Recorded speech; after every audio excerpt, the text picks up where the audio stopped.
Chapter 101. He must be able to make a big show in the circle of the great aristocrats, which is more interesting than the last time he fought off the invasion of werewolves. Just as Count Warren imagined how to adapt the battle and make himself more powerful, the first Black Knights of the lower order finally rushed into the door. There was a dull crash, and the smile at the corner of Count Warren's mouth grew stronger. He could first think of the incredible expression of the knight when he hit the city gate.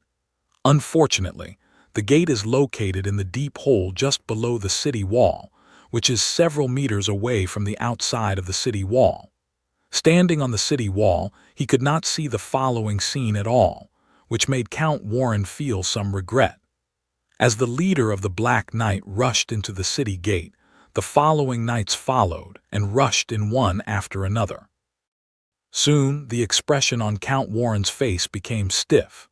Nearly half of the hundreds of knights with heavy armor have already rushed into the gate cave, and the subsequent knights are still rushing in, but the gate cave below is only a few meters deep.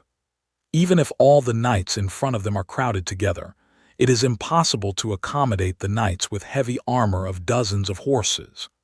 When Count Warren's face was inconceivable, a fierce cry of killing came from the gate below him. Count Warren could not see what was happening at the gate, but the knights following Chen Mo could see clearly. At the moment when he was about to hit the city gate, Chen Mo quickly pulled out his long sword at his waist and cut a vertical chop towards the near city gate with the force of thunder. The silver and bright sword light flashed through the center of the gate like lightning, and then Chen Mo's horse hit the heavy gate heavily. Without the blood splashing and broken tendons in Earl Warren's imagination, this black horse, which is far bigger and stronger than other horses, has a loud neighing in its mouth and keeps going. Sheng Sheng breaks the closed door. The heavy bolt, which was cut in two, was thrown out and landed in front of the soldiers who were defending behind the door. This sudden change made them unable to respond for a while, so their strong castle gate was broken. The knights in the back followed Chen Mo and rushed into the castle. Before the soldiers in front of them could fight back, they were completely submerged by the knights still charging. After a short cry of killing and screaming, the cavaliers went through the gate and rushed towards the inside of the castle, leaving behind them only a messy corpse that was almost trampled into flesh and mud by horse hooves. Count Warren hurriedly turned around and rushed to the direction of the inner wall. Looking at the heavy armor cavalry coming in from below, Count Warren couldn't believe it. He can't imagine how they broke through the gate. It seems that they were not blocked by the gate at all. Did someone betray him and the gate was not closed at all? Count Warren turned his head sharply to look at the captain on the side of his body, but found that he looked at the knights below with the same look of shock, not like knowing in advance. Put down the doubt in his heart, Count Warren looked inside the wall and began to turn his horse's head. He looked at the knights who rushed towards the wall. He looked dignified and wondered what they wanted to do. Even if we use cavalry to attack the city, do they still want to attack the city wall? In Count Warren's unbelievable eyes, hundreds of knights rushed to the inner wall under the arrow rain. They all dismounted their horses, held up their swords with cold light, and killed them on the wall along the steps. Count Warren was very happy. Are these stupid knights trapped by the city gate? On the horses, they can resist the attack of swords, spears, and arrows by means of the knight's armor, which is armed to the toes. They can control the horses in all directions and kill as much as they like. Once the knight gets off the horse, the armor that was almost invincible becomes a heavy and clumsy burden. On the ground, it can be said that it is staggering and becomes the best target. The infantry can easily pierce weapons from the gaps of the armor, hurt, or even kill the knight. Therefore, in general, a knight will not wear a full set of heavy armor in walking, but only equipped with chest armor. Seeing that the powerful cavalry that broke through the city gate rushed in, even got off the horse and started fighting foolishly, and still attacked the city wall from the bottom, Count Warren's mood can be said to be turning around. He had the hope of winning again in his already desperate heart. Without anyone's command, the archers on the wall poured their arrows at the heavily armored knights. Although they were all blocked by their armor and shields, they kept shooting. Armed with spears, the soldiers quickly gathered at the stairway of the city wall and defended them closely layer by layer, waiting for the arrival of these heavy armored knights. However, no one found that although these knights in heavy armor walked slowly, they were not stiff and clumsy at all, but they were very flexible in their actions. It wasn't until the two sides really got in touch that Count Warren realized he was wrong. After these knights left their horses, their combat effectiveness did not decline at all, but they were extremely flexible, and the attack of the long sword was extremely sharp. When the soldiers at the front cut off their spears one after another, and then they were killed by the knights who rushed up, the self-confident defense was easily torn up by these powerful knights. Then came the one-sided massacre. Even the knights under Count Warren's command were not rivals of these silver knights at all. Their swords were cut off directly on their armor, but they did not cause any damage to the knights inside. The swords of these knights can pierce their heavy armor and kill them. The fierce fighting soon ended. After Count Warren was beheaded by Chen Mo, the remaining knights and soldiers gave up their resistance and chose to surrender. Their loyal lord has died. There is no need to fight anymore. They have died in vain. Count Valen, the great lord, was killed, and his vast territory was occupied by Chen Mo. Chen Mo became the new master of the area by virtue of the order of 100 knights with heavy armor. Without giving time to the vassal nobles around Count Warren to respond, Chen Mo made a slight repair in Blackstone Castle and launched an attack on the surrounding territory. Under the leadership of Chen Mo, the knights of heavy armor attacked continuously and took half a month to completely recover tens of kilometers of territory. Chen Mo also officially became the master of more than 2,000 square kilometers of land and tens of thousands of people. Chen Mo's expansion did not stop at this point. After the rapid integration of this large territory, Chen Mo immediately launched a new war. A year later, Chen Mo has become the most powerful lord in hundreds of kilometers, ruling vast and boundless land, holding an invincible and invincible heavy armor cavalry. With the expansion of the territory, Chen Mo gradually focused on the elimination of werewolves, and the knights were more used to protect the security of the territory. Originally, the order of more than 100 knights has expanded to more than 500, but most of them are not in the territory. In this year, Chen Mo set up a caravan. Many people's livelihood and luxury goods, such as soap, glass, and mirrors, were sold to more than half of Europe under the protection of a powerful cavalry. He earned a lot of gold coins for him, supported his military construction and territorial development, and continued to develop in other places. Chen Mo, who carries tons of gold in the space, is not short of money. The caravan is actually the intelligence organization he organized. They opened stores in major cities, shuttled between various territories, and collected intelligence for him. A familiar name finally appeared in Chen Mo's sight: Lord Victor. Allen Village is located at the foot of the mountain, back to the forest. Most of the people in the village are hunters and live by hunting. Chapter 102. In the evening, the hunters who went out began to return one after another, showing off their hunts to each other, comparing who got the most today, discussing how many silver coins they could get from several precious fur, and how many silver coins they could get from the shop opened by the lord in the town. Speaking of this, you can't help admiring the justice and generosity of the lord. Making their income much more than before, life is no longer so hard. When the hunters come back from hunting to relax and chat at the village entrance, a quick and heavy hoof sound suddenly rings in the quiet dusk. People at the entrance of the village looked up at the end of the road leading to the village. In the red sunset, 5 majestic silver figures were galloping towards the village under the control of tall horses. When they rushed to the front, with the afterglow of the setting sun, people can see what they look like. They were dressed in heavy silver cavalry armor, which was dyed with a layer of dazzling gold under the golden setting sun. Under their seats, they rode on the high war horse, which was dressed in horse armor. On both sides of the saddle, they hung weapons such as swords, shields, and spears. On the exposed blade of the spear, little scarlet blood seemed to have not dried out. Under the reflection of the setting sun, they revealed the spirit of dying. Everyone can't help but get nervous. They hold the weapons in their hands and are ready to fight to the death at any time. They also need to protect their wives and children in the village behind them. Fortunately, someone was the first to see the insignia on their armor. Lord's Knight. As the sound sounded, people looked at the chest of the knight in front of them. They saw a long sword with its back in it, and the black shield-shaped crest with 9 dragons on its front was impressively printed on the armor on his chest.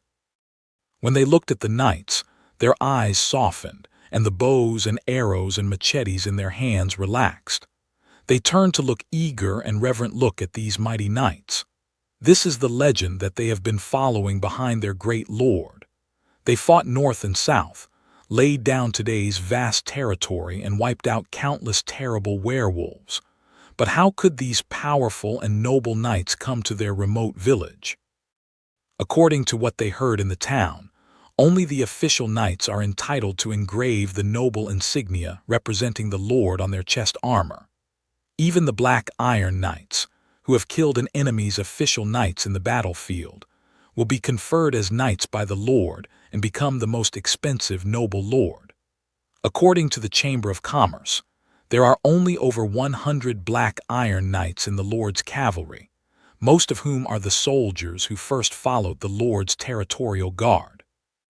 After the excitement and confusion, the Black Iron Knight in the front of the 5 knights suddenly turned over and dismounted, striding with vigorous steps towards the gathered people.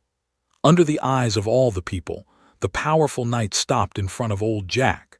Then, in the eyes of all the people, the distinguished knight master suddenly knelt down on one knee in front of old Jack. Old Jack was also confused by this sudden scene. Then he seemed to think of something.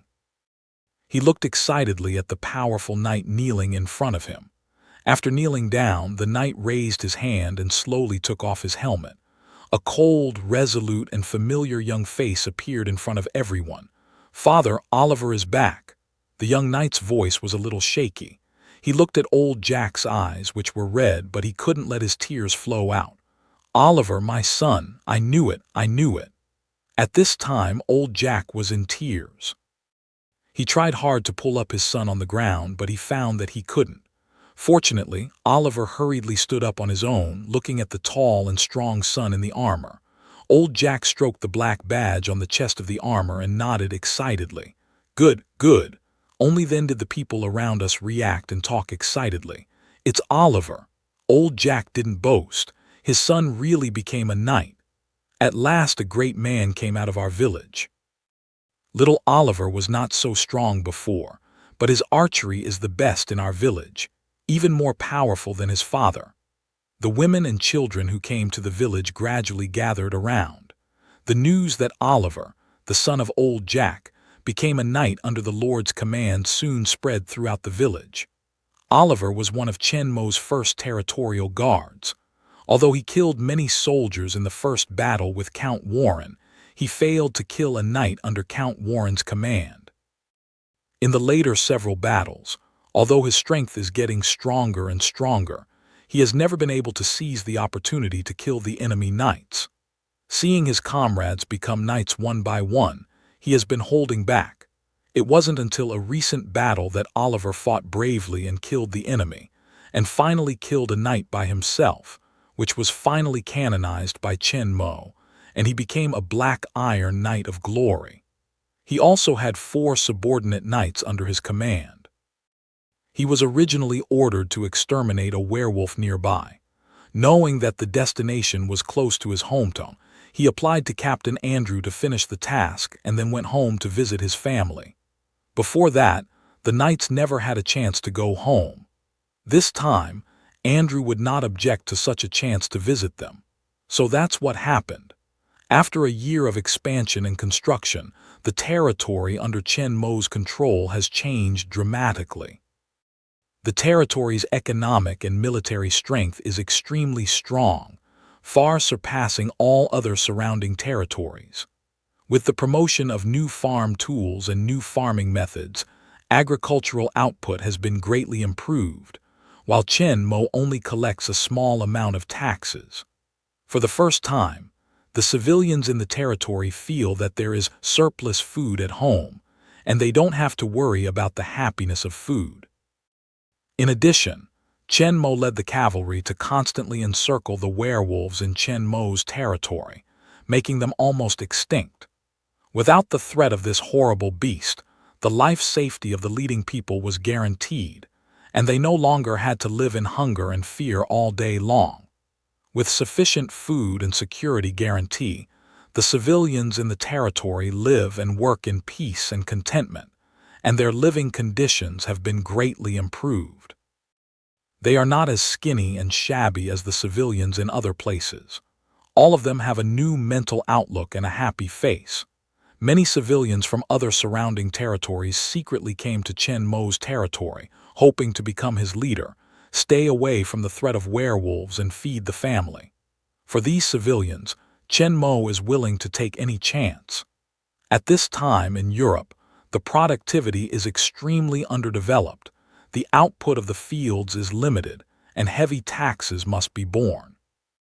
In addition, natural disasters and man-made disasters, continuous wars and the continuous killing of werewolves over the years, the life of civilians is extremely difficult. The population is always very low, and the total population of the whole Europe is less than 10 million. As the most important source of productivity and soldiers, civilians are very important property for lords. All the civilians who admire the strength and stability of Chen Mo's territory and run for it. Chen Mo allocates land and distributes farm tools, food and seeds, so that they can settle down quickly and put into production. After defeating several neighboring lords in a row, Chen Mo's territory at this time was nearly 10,000 square kilometers, equivalent to the area of several counties in Britain. In addition to forest mountains and other areas, there are also large areas of land available for development and cultivation, which is naturally more beneficial for the population. Although with the expansion of territory, Chen spent a lot of forces on the elimination of werewolves, but the pace of expansion did not stop. With strong combat power, excellent equipment and favorable time, people and environment, Chen Mo's troops are all in a state of flux. Each large and small territory is occupied. Many lords on the edge of Chen Mo's territory actively submit before Chen Mo's troops arrive. For these nobles, Chen Mo will ask them to surrender all their territory and power, and allow them to retain their wealth, and arrange after Chen Mo's investigation. Those who have the ability will be sent by Chen Mo to serve as consuls in different areas. Those who have no ability can stay in the city as a leisurely aristocrat. And those people who have too much resentment, Chen will order the court to execute directly after the trial in public. As for whether other nobles dare not to surrender, Chen Mo doesn't care. For him, there is no big difference between their resistance. In front of his powerful order of knights, all forces will only disintegrate. If he resists more, he can train more soldiers. It is worth mentioning that under the pressure of Chen Mo's army, one of the lords who had chosen to submit to him wisely was named Victor. When he really saw him, Chen Mo confirmed the speculation in his heart. The world he shuttled was indeed the world of the movie Legend of the Night, and it was before Victor became a vampire. Before that, Victor led his cavalry forces to exterminate the werewolves in the territory. His 40 elite knights and himself are both experienced and powerful. For this special and elite team, Chen Mo chose to directly recruit. Instead of disrupting and reorganizing the troops in other territories, Chen Mo once again gave them all to Victor. Chen Mo is not afraid that he will betray. It can be said that his strength will not threaten Chen Mo. In fact, it is a test for him. After an in-depth investigation and a period of personal contact, combined with the plot of the film, Chen Mo found that Victor is a very principled and stubborn conservative person. For him, the rules of nobility and the glory of the family are paramount. Even his daughter Sonia violates the law of the vampire family and destroys the purity of pure blood. He fell in love with Lucien, the werewolf slave, and became pregnant. As the leader of the vampire, although he could not bear it, he had to personally order her to be executed under the orders of the race and the principles in his heart. Most importantly, he did not have much ambition. Unlike Marcus, the ancestor of the Blood clan, he had a delusion that the undead would rule the world. Victor has always believed that man is the master of the world. Of course, now he is just an ordinary human aristocrat under Chen Mo. After a period of rest, Chen Mo is ready to continue to expand his territory. Chapter 103. His caravan hasn't found the man he is looking for. Now he can only expand his power and scale.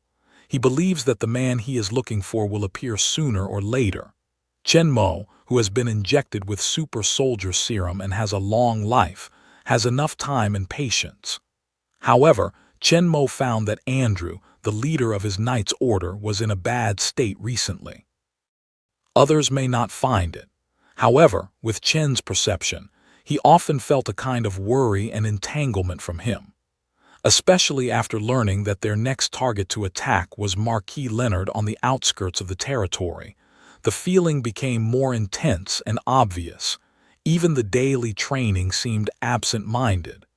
Chen Mo can conclude that Andrew's mood must be related to the territory of Marquis Leonard.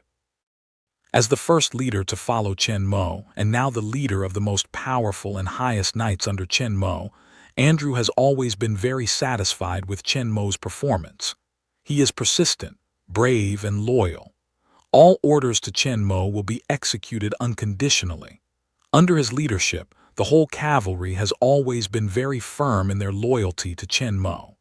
Even if they hit the gate with flesh and blood, no one is afraid and timid. They are all determined to die.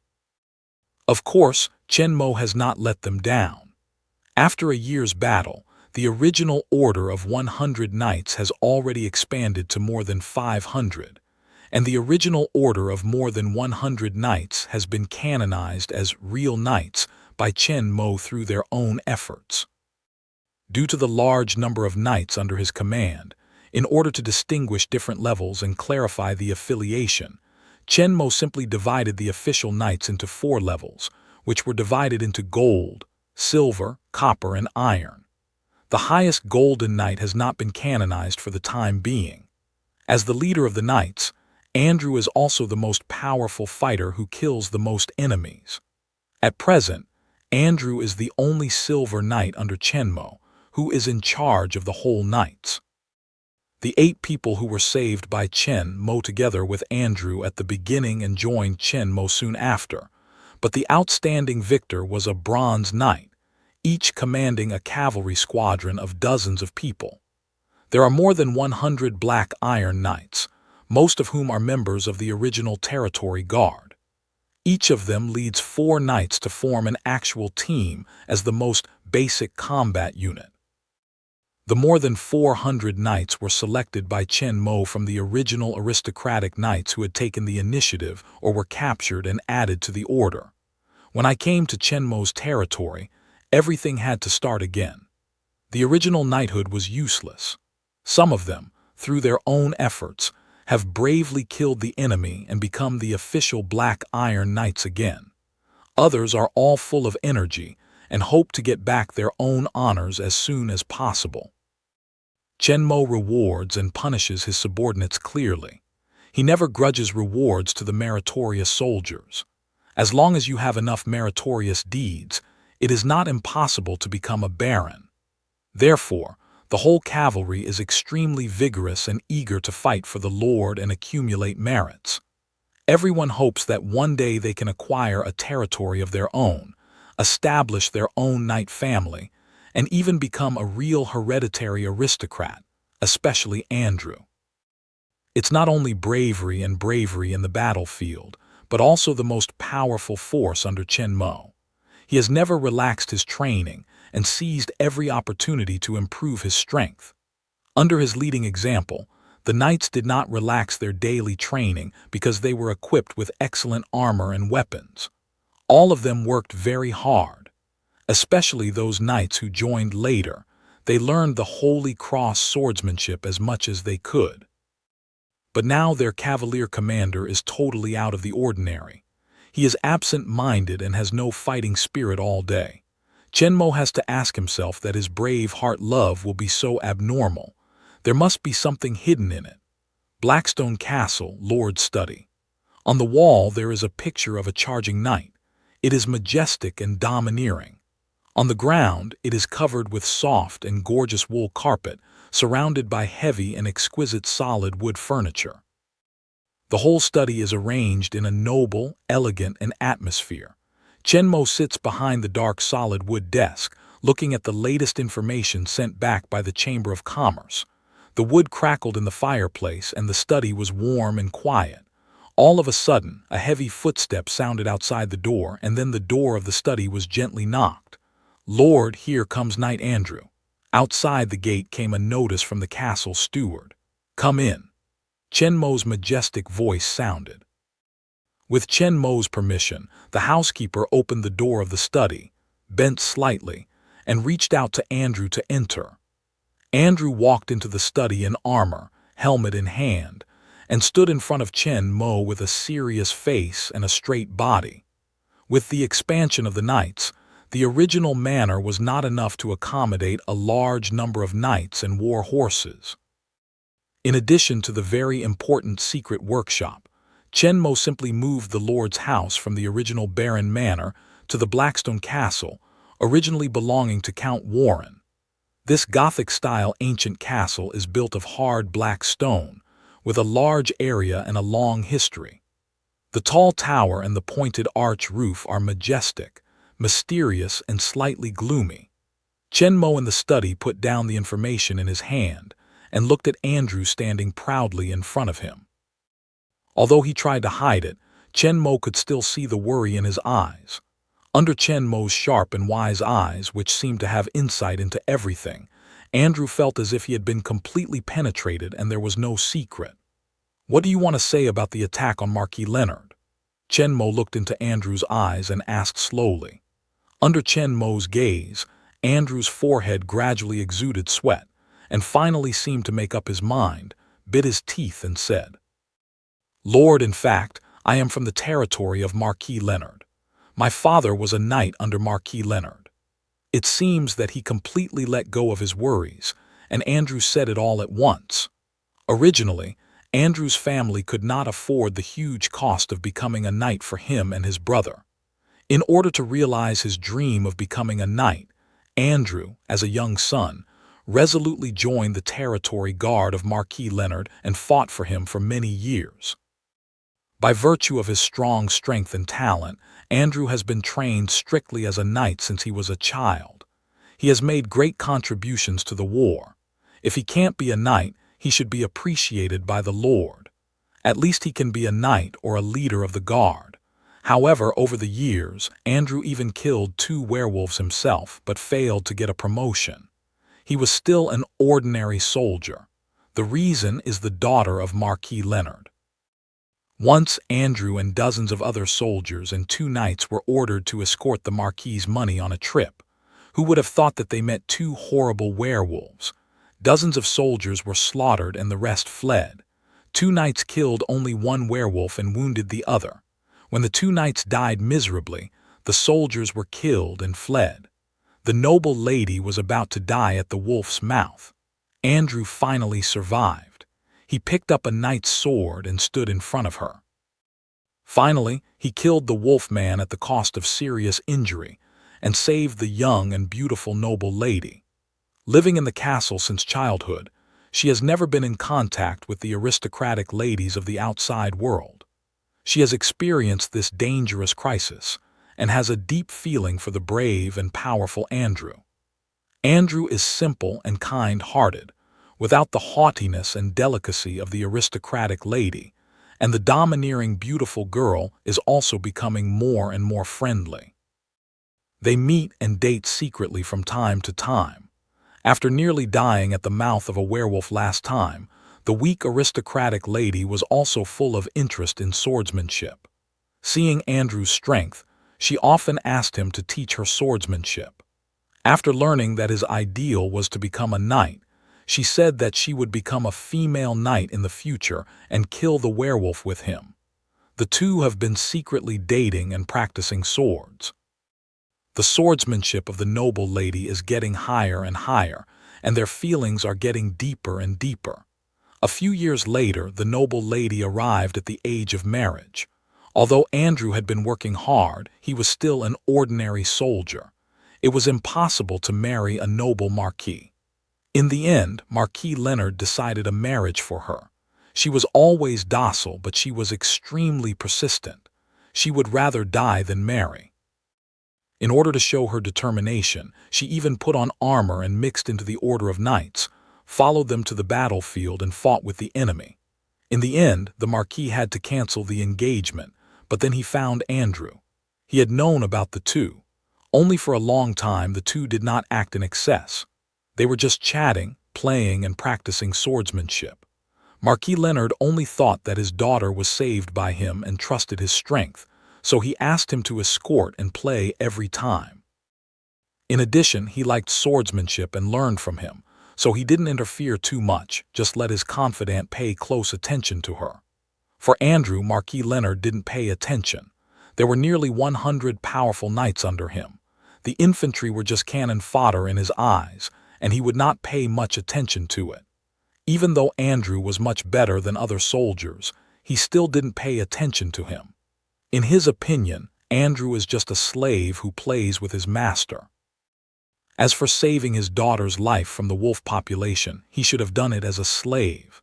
If he didn't protect the master, they should all be executed. When they found out their feelings, Marquis Leonard was furious. Because of his daughter's strong character, the Marquis did not directly kill Andrew, but expelled him and asked him to leave her a letter so that she could die completely. According to Marquis Leonard, you don't deserve a noble marquis at all. Don't be paranoid. Only the noble can deserve his beautiful and noble daughter. Andrew was hopeless to become a knight, let alone a nobleman. He asked himself that he couldn't match her and gave her a better life. He left the Marquis's territory and lived in the small village where he met Chenmo. He planned to forget the past and spend his life in such an ordinary way, but how could he forget it? He will always remember the beautiful girl with whom he waved the long sword. Her name is Amelia. Amelia. Chapter 104. The familiar name made Chenmo's heart move. Then, a noble and cool female vampire elder appeared in Chenmo's mind. Is it her? In the Legend of the Night, the 3 elders are the most powerful in the vampire family. The other 2 are Marcus, the ancestor of the vampire, and Victor, the only female elder with their identity. Amelia's life experience has always been a mystery. In this world, Marcus was the only vampire at first. He and his brother William were bitten by bats and wolves due to their special blood in their bodies. Their bodies changed and became very strong. Moreover, they would not age and die over time. They were real undead. But they are not perfect. Marcus became a vampire, had to rely on blood to survive, and was very afraid of the sun, only at night, and William became a werewolf. Different from Marcus, William became a beast completely. Without human reason, he became very cruel and bloodthirsty. Many human beings were bitten by him and finally became werewolves. And the powerful werewolves, like vampires, have a fatal weakness. That is, silver weapons can bring them great damage, even deadly. In order to avoid being discovered by human beings, Marcus has been living by sucking the blood of animals and livestock. Unlike Marcus, who keeps his sense, Crazy William attacks civilians everywhere, and the number of werewolves is increasing, which brings great disaster to human beings. As William's brother, after William lost his mind and became a beast, Marcus, the only one who can remember, has always wanted to find his brother William. Just as a vampire, he can't act in the daytime because he is afraid of sunshine. So, seeing the situation gradually out of control, in order to contain the crazy spread of the werewolf, Marcus found his brother William, who had been leading his knights and troops to eliminate the werewolf and protect the local normal order of the powerful Lord Victor. Of course, it's not Victor, who is in his prime, but old Victor, who has been lingering in his sickbed and is on the verge of death after decades of fighting with werewolves. Marcus and Victor made a deal.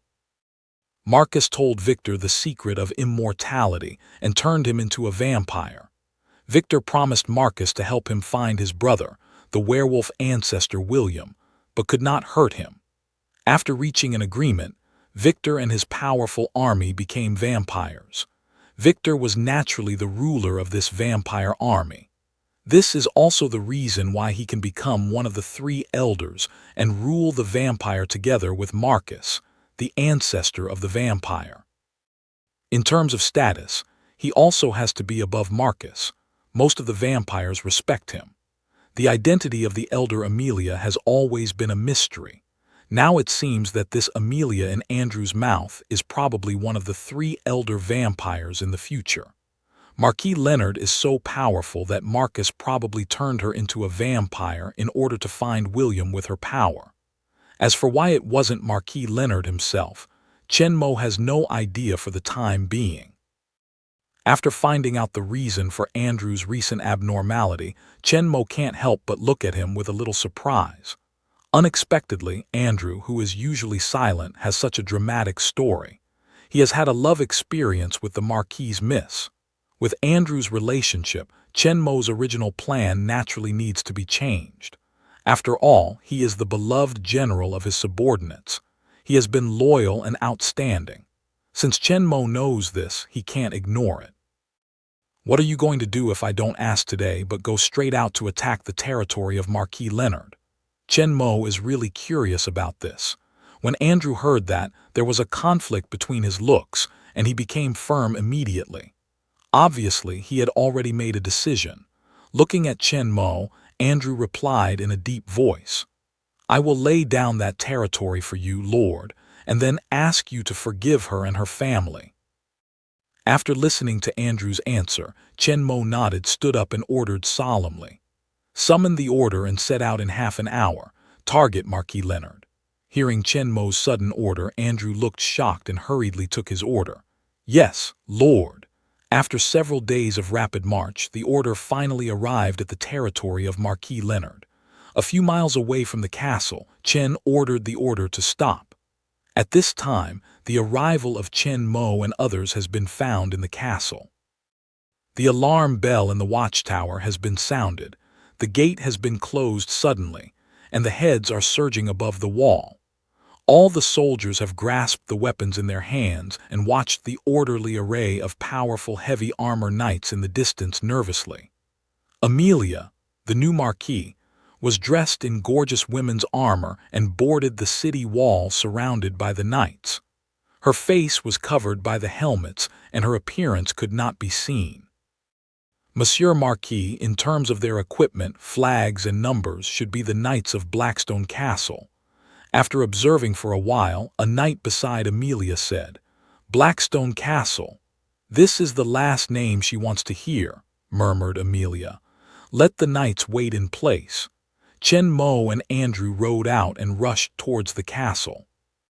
When they got closer, the people standing on the edge of the wall clearly reflected in the eyes of Chen and Mo the vigorous figure in gorgeous women's armor should be Amelia, the only daughter of Marquis Leonard, Andrew's former lover.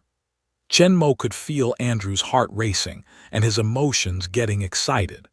Seeing that there were only two people coming, Amelia on the wall didn't rush to order an attack. She wanted to see what they wanted to do. When he came to the lower part of the city wall, Chen Mahler stopped his horse and shouted at the wall with a loud voice, "Open the door and talk to each other." Hearing Chen Mo's words, there was a long silence on the wall. At last, Amelia slowly opened her mouth and ordered under the eyes of the crowd, "Open the door." "Marquis," the knights on the wall hurriedly dissuaded. They have heard of Chen Mo's powerful legend for a long time. It is said that they can break the massive and solid castle gate by their own power. Once they let him in, the consequences will be unimaginable. Faced with the admonition of the knights, Amelia was steadfast. "You must know the legend of this lord very well. If the legends are true, if they can't be let in, the result is not too different. Maybe there will be a turning point. If the legend is false, it's not better. There are only two of them. They can't create much threat at all. His knights are so far away. We have enough time to close the gate and catch the two of them." She was curious about what the mysterious and powerful lord wanted to talk to her. When she said that, others were speechless. Chapter 105. Indeed, no matter how hard they tried, they would not be able to resist the attack of this powerful knight's order if it was true. The audience no longer spoke much, but secretly prayed that the legend was false.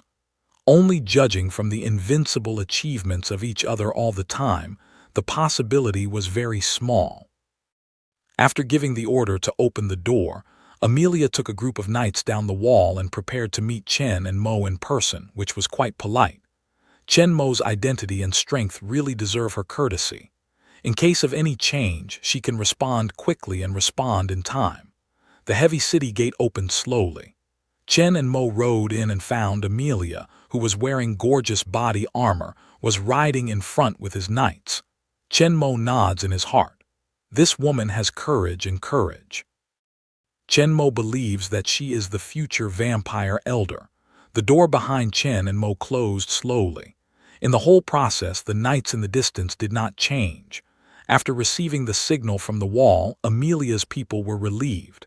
It seems that this is not a conspiracy, but I don't know what the powerful lord has to discuss. Are you going to talk about it here? Chen Mo's low and dignified voice came from under his helmet. It's my fault. Please follow me, sir. Amelia on the horse nodded and took the lead in fighting towards the castle behind. In the magnificent castle hall, the two men were seated separately. Andrew in full armor stood proudly behind Chen Mo.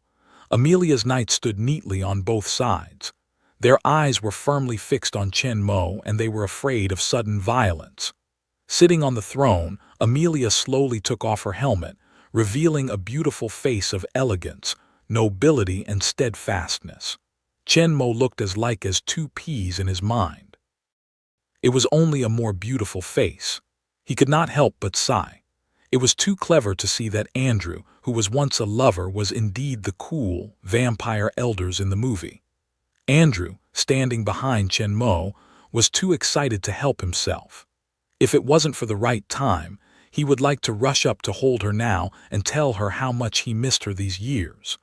But all these emotions were covered up by his whole body armor, and no one found his abnormality.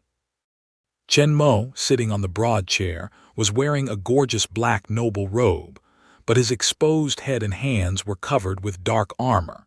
He actually wore a set of black armor similar to the full body armor of a knight inside the robe. It's just that he's very flexible and has no sense of hindrance. He doesn't look like he's wearing armor at all. People can't help but exclaim at the delicacy and magic of this armor. Chen Mo slowly raised his head. His eyes under his helmet were deep and sharp, which made him dare not look straight. "And the Marquis of Leonard?" asked Chen Mo suddenly, in a low and dignified voice. "My father died of illness 5 days ago, and now I'll take over his title." Amelia tries to control her voice, but Chen Mo still hears a slight tremor from it. It's obvious that she hasn't completely walked out of the pain of losing her father.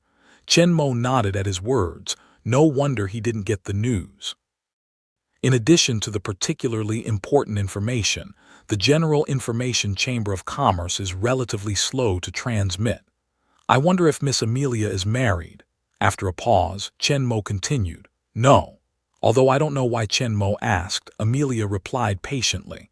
I don't know what the Lord said before about business negotiations. What is it? They are fighting now, but Chen Mo is saying something irrelevant here.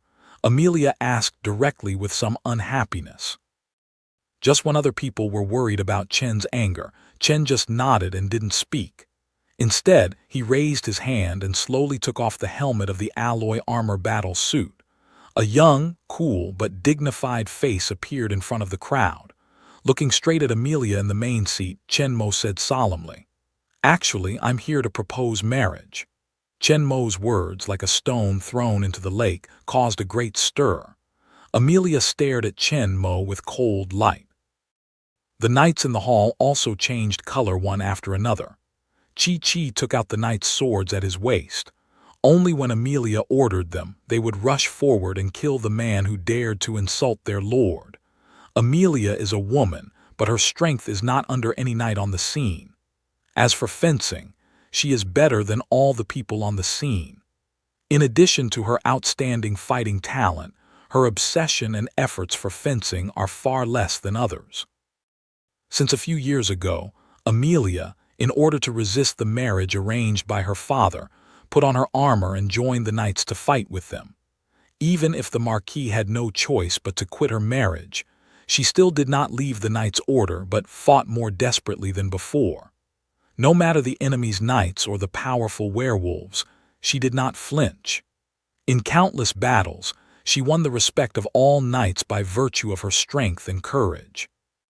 And the reason why she fought so hard, as we all know, was Andrew, who was driven away by the Marquis. They once agreed to become powerful knights together to eliminate werewolves and protect the people in the territory from being slaughtered by them.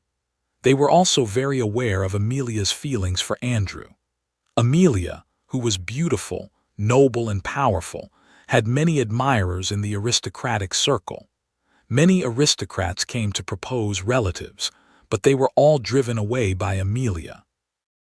They knew that there was only one person in Amelia's mind, Andrew. Marquis Leonard has just passed away.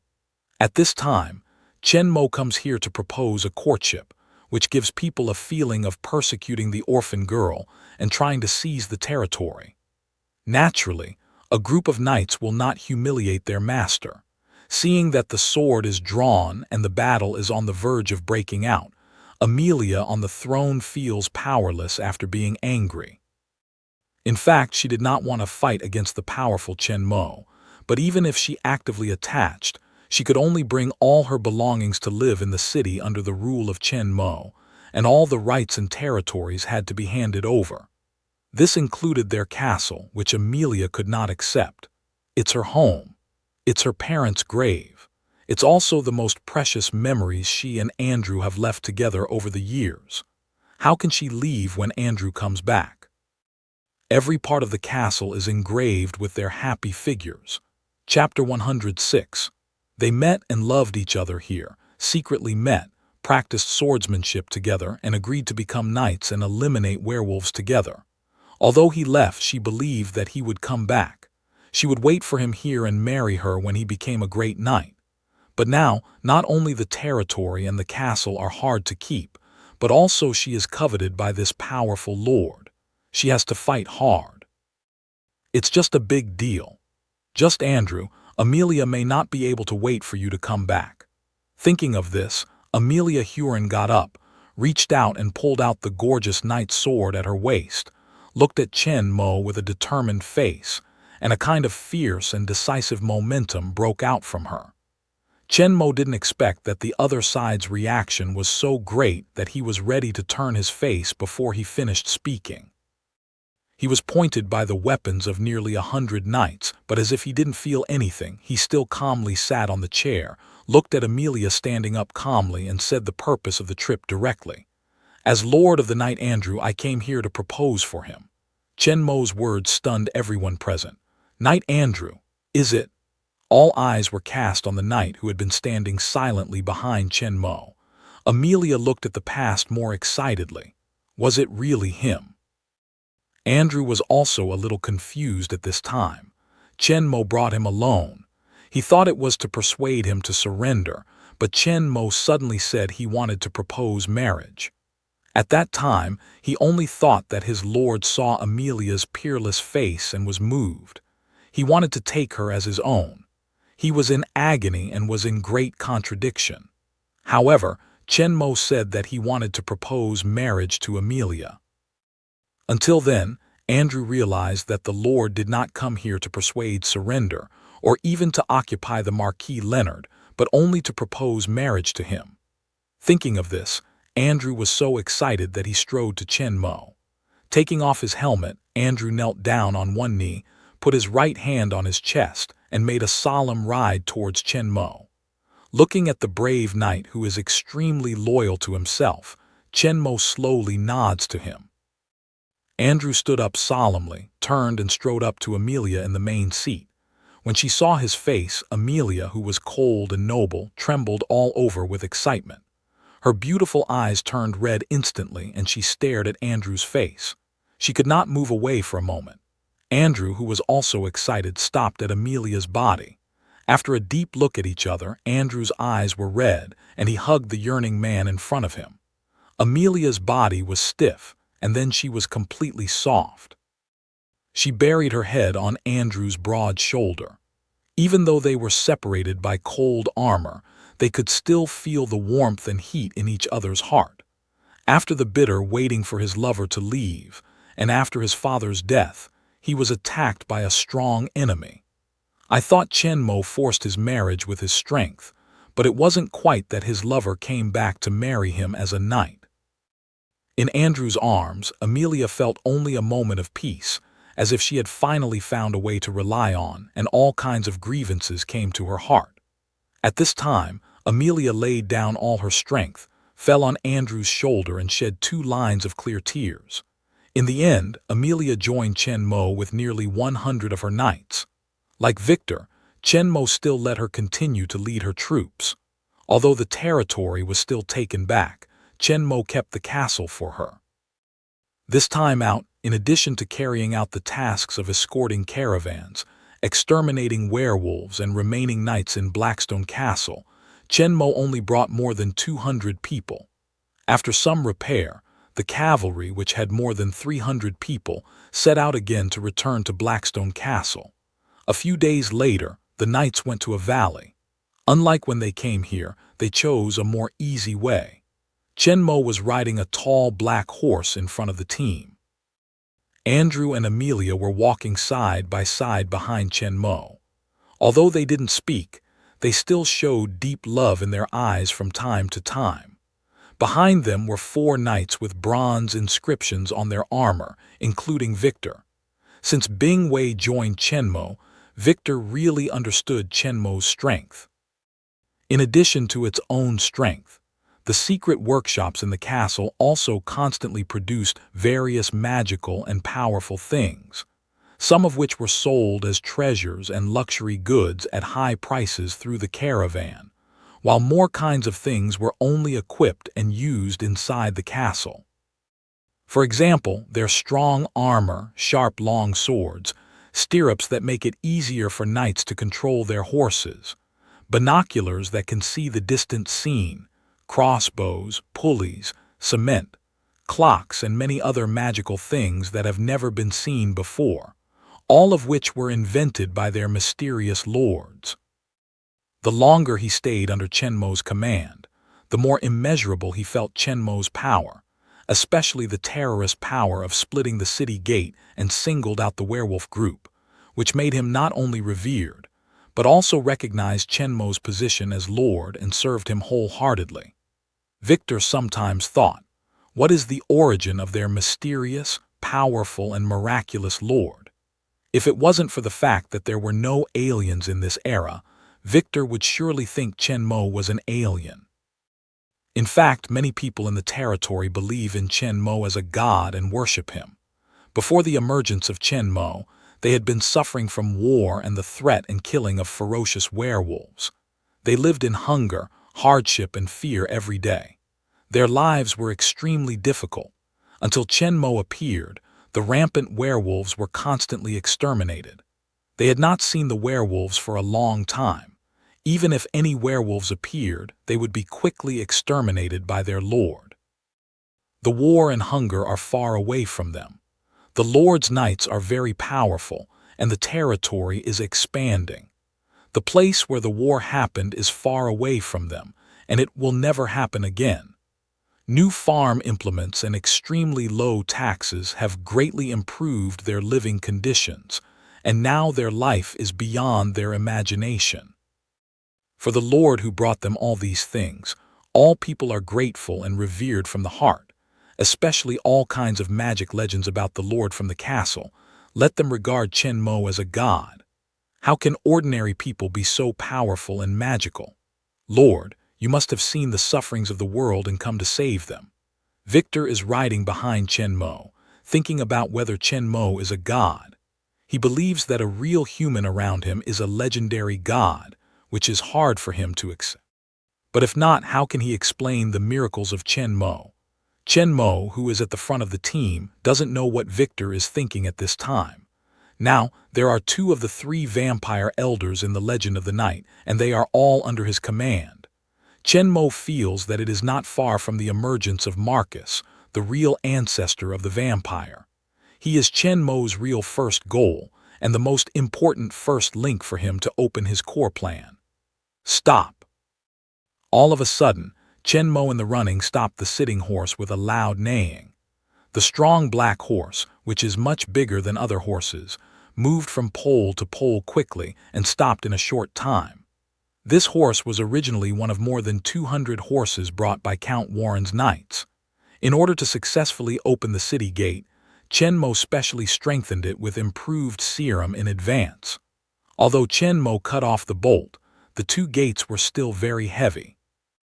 At the speed of the war horse, if it was a common war horse, it would definitely break its sinew and fracture, fall dead on the spot, and could not break the gate quickly. But the strengthened horse can. So although it seems to be only a lot bigger than the ordinary steeds, in fact, its strength, speed, endurance, and even intelligence are many times higher than the ordinary steeds. Chen Mo often rides it alone to the place where a large number of werewolves are found to hang and hone his sword skills. It can run at a speed of more than 100 kilometers per hour easily, and its maximum speed can reach more than 200 kilometers per hour.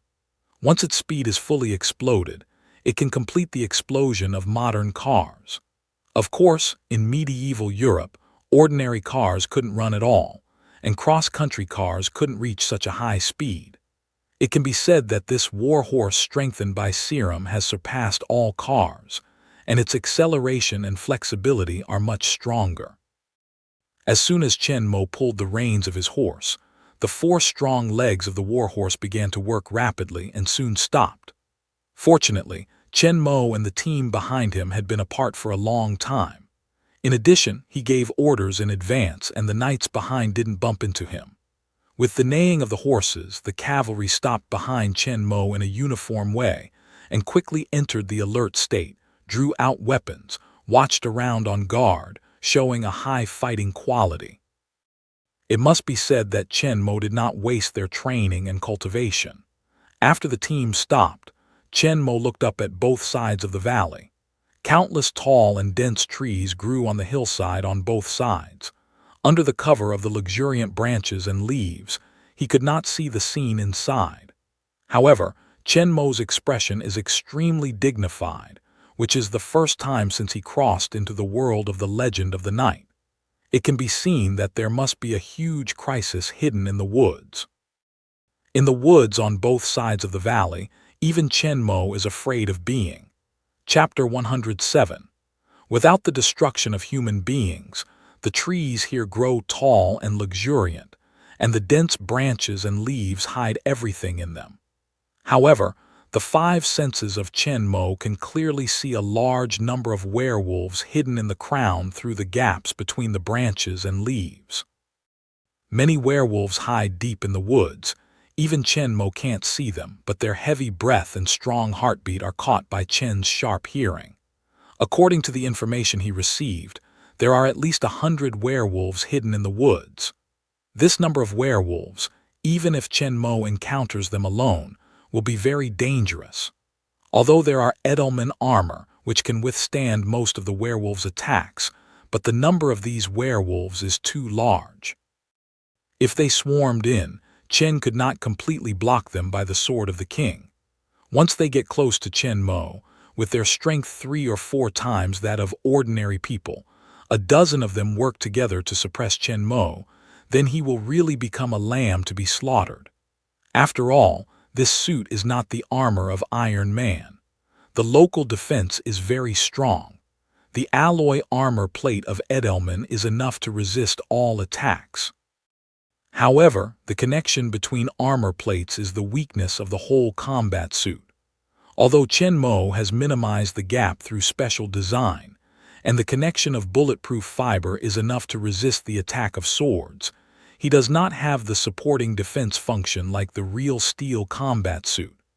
In other words, the pressure from the front and back of the body cannot be offset by armor support. Once Chen Mo is oppressed by the werewolf, he is likely to be bitten by the powerful teeth of the werewolf to break his arms and neck through the armor, or to pierce Chen Mo's eyes directly through the only place without armor. So these amazing werewolves can completely threaten Chen Mo's life. As for the knights, it's even more dangerous. Although the knights are numerous, well-equipped and far more powerful than ordinary knights, such a large number of werewolves are still very dangerous for them.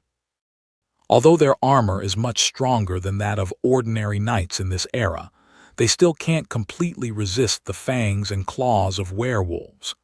Even if they win in the end, they will inevitably suffer heavy casualties. You should know that, when Chen Mo sends his knights to kill the werewolves in the territory, he will send 5 to 10 times the number of werewolves to ensure safety. Only when a Black Iron Knight leads 4 cavalries equipped with full body armor can he ensure the destruction of a werewolf without damage. If this proportion is reduced to 3 times of today's, there will be a lot of losses, not to mention that they are now in the valley, under the siege of the werewolves hiding in the woods, and the cavalry's speed and the advantage of the charge cannot be fully exerted. Once this war breaks out, there will be heavy casualties. In fact, Chen Mo really wants to fight with these werewolves alone. When Andrew and others were rescued for the first time, although there were dozens of werewolves attacking the village, they were scattered and easily killed by Chen Mo. Only a dozen werewolves finally besieged the stone house made him feel some pressure. In the short and fierce battle, their strength improved a little. After many battles with werewolves, Chen Mo also felt the progress, but the most of them was only 20 werewolves, which only made Chen Mo feel the pressure, but there was not too much danger, so the improvement of strength was very limited, and the improvement of spiritual strength was even less. There are more than 100 werewolves gathered here this time. Chen Mo believes that this battle will bring him greater gains. Although there are some dangers, whether it's combat skills or mental strength directly related to his time and space shuttle ability, the normal exercise is very slow to improve, and only through the life and death training can it be rapidly improved. Besides, he is not reckless and blindly takes risks. Even if he is in a crisis, he still has a backhand. If Chen Mo is the only one, he will not hesitate to draw out his sword and launch an attack. But not now. There are 300 knights under him. Once the battle broke out, Chen Mo could not take into account the safety of the members of the order. Under the siege of such a large number of werewolves, the knights would inevitably die and be seriously injured, which was unacceptable to Chen Mo. In order to train these loyal subordinates, Chen spent a lot of time and energy, and has been effective. He is very satisfied with both loyalty and combat effectiveness. He has no patience to spend a lot of time to train a group of subordinates again.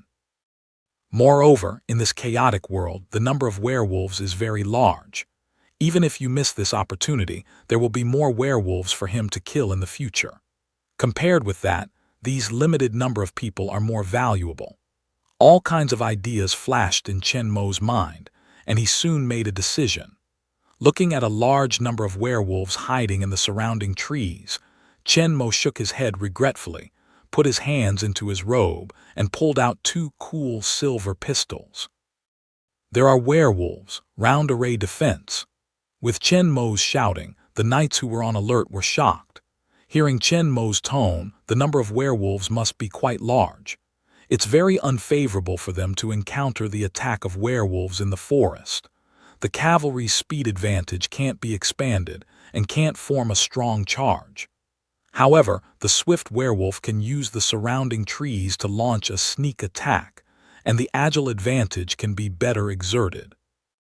Everyone's heart was covered with a shadow, but under Chen Mo's command, they quickly contracted the formation, gathered in an orderly way, and formed a round array for defense.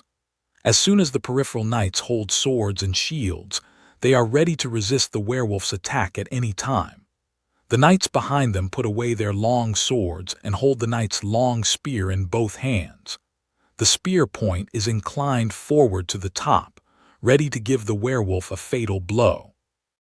The middle knight picked up the strong crossbow hanging on the saddle side, quickly loaded the arrow, and pointed to the woods on both sides of the hillside. Just as everyone was waiting for the attack, gripping the weapon and watching the surrounding area intently, Chen Mo took the lead in launching the attack before the werewolf lurking in the forest. A dazzling blue beam of light shot from the muzzle of Chen Mo's gun and crossed a distance of tens of meters in an instant, hitting a werewolf hiding among the dense branches and leaves of the tree. Under the shocked eyes of a group of knights, the huge werewolf was burned to ashes directly, and was scattered in the air by the wind and disappeared. Then, a more intensive beam of light from Chen Mo's hands shot into the woods on both sides, reflecting the huge figure of the werewolf hiding together. Without any pause, Chen Mo's two guns continuously emit a dazzling blue energy beam. Chapter 108. Each beam of light accurately hit a werewolf hiding in the woods. At the moment of hit, the strong blue light broke out and completely reflected their huge figures. Then they were directly turned into flying ash by this powerful energy. Hum, buzz, hum. In the low sound of emission, a blue beam of light flew, a werewolf figure appeared, accompanied by the ashes flying all over the sky. A strange scene never seen before appeared in front of all the knights. Two NS2 energy pistols produced by Hydra have played a powerful role in Chen Mo's hands. They can shoot at full speed without false hair. In a very short time, they have brought a lot of casualties to the lurking werewolves. Chen Mo killed the same kind of people around him. The remaining werewolves finally reacted and stopped hiding. Chi launched an attack and howled to the cavalry below. Countless tall and strong werewolves rushed out of the forest. Many more werewolves came directly from the top of the tall tree toward the knights below. They opened their huge mouths, exposed their sharp white fangs, waved sharp claws in the air, and attacked the knights below. With their momentum of jumping from a high place and the strength of werewolf itself, the knight's strong armor is hard to resist the fierce attack, and will definitely be torn by their claws. But the knights below are fearless. They all set up their long guns and pointed their spears at the werewolves. Even if they die, they will die with these horrible werewolves. The werewolves in the air are more and more close to the knights below. They can even smell the strong smell of beasts on them. Just as the knights were holding their long guns and ready to fight to death, a dazzling blue light flashed, and the wolf man with ferocious face fell down in the air, turned into flying ash in an instant, and fell gently on the armor of the knights below. Seeing the werewolf attack the knights, Chen Mo turns his gun and kills the werewolf, who falls from the crown of the tree. No one can successfully rush into the knights' array.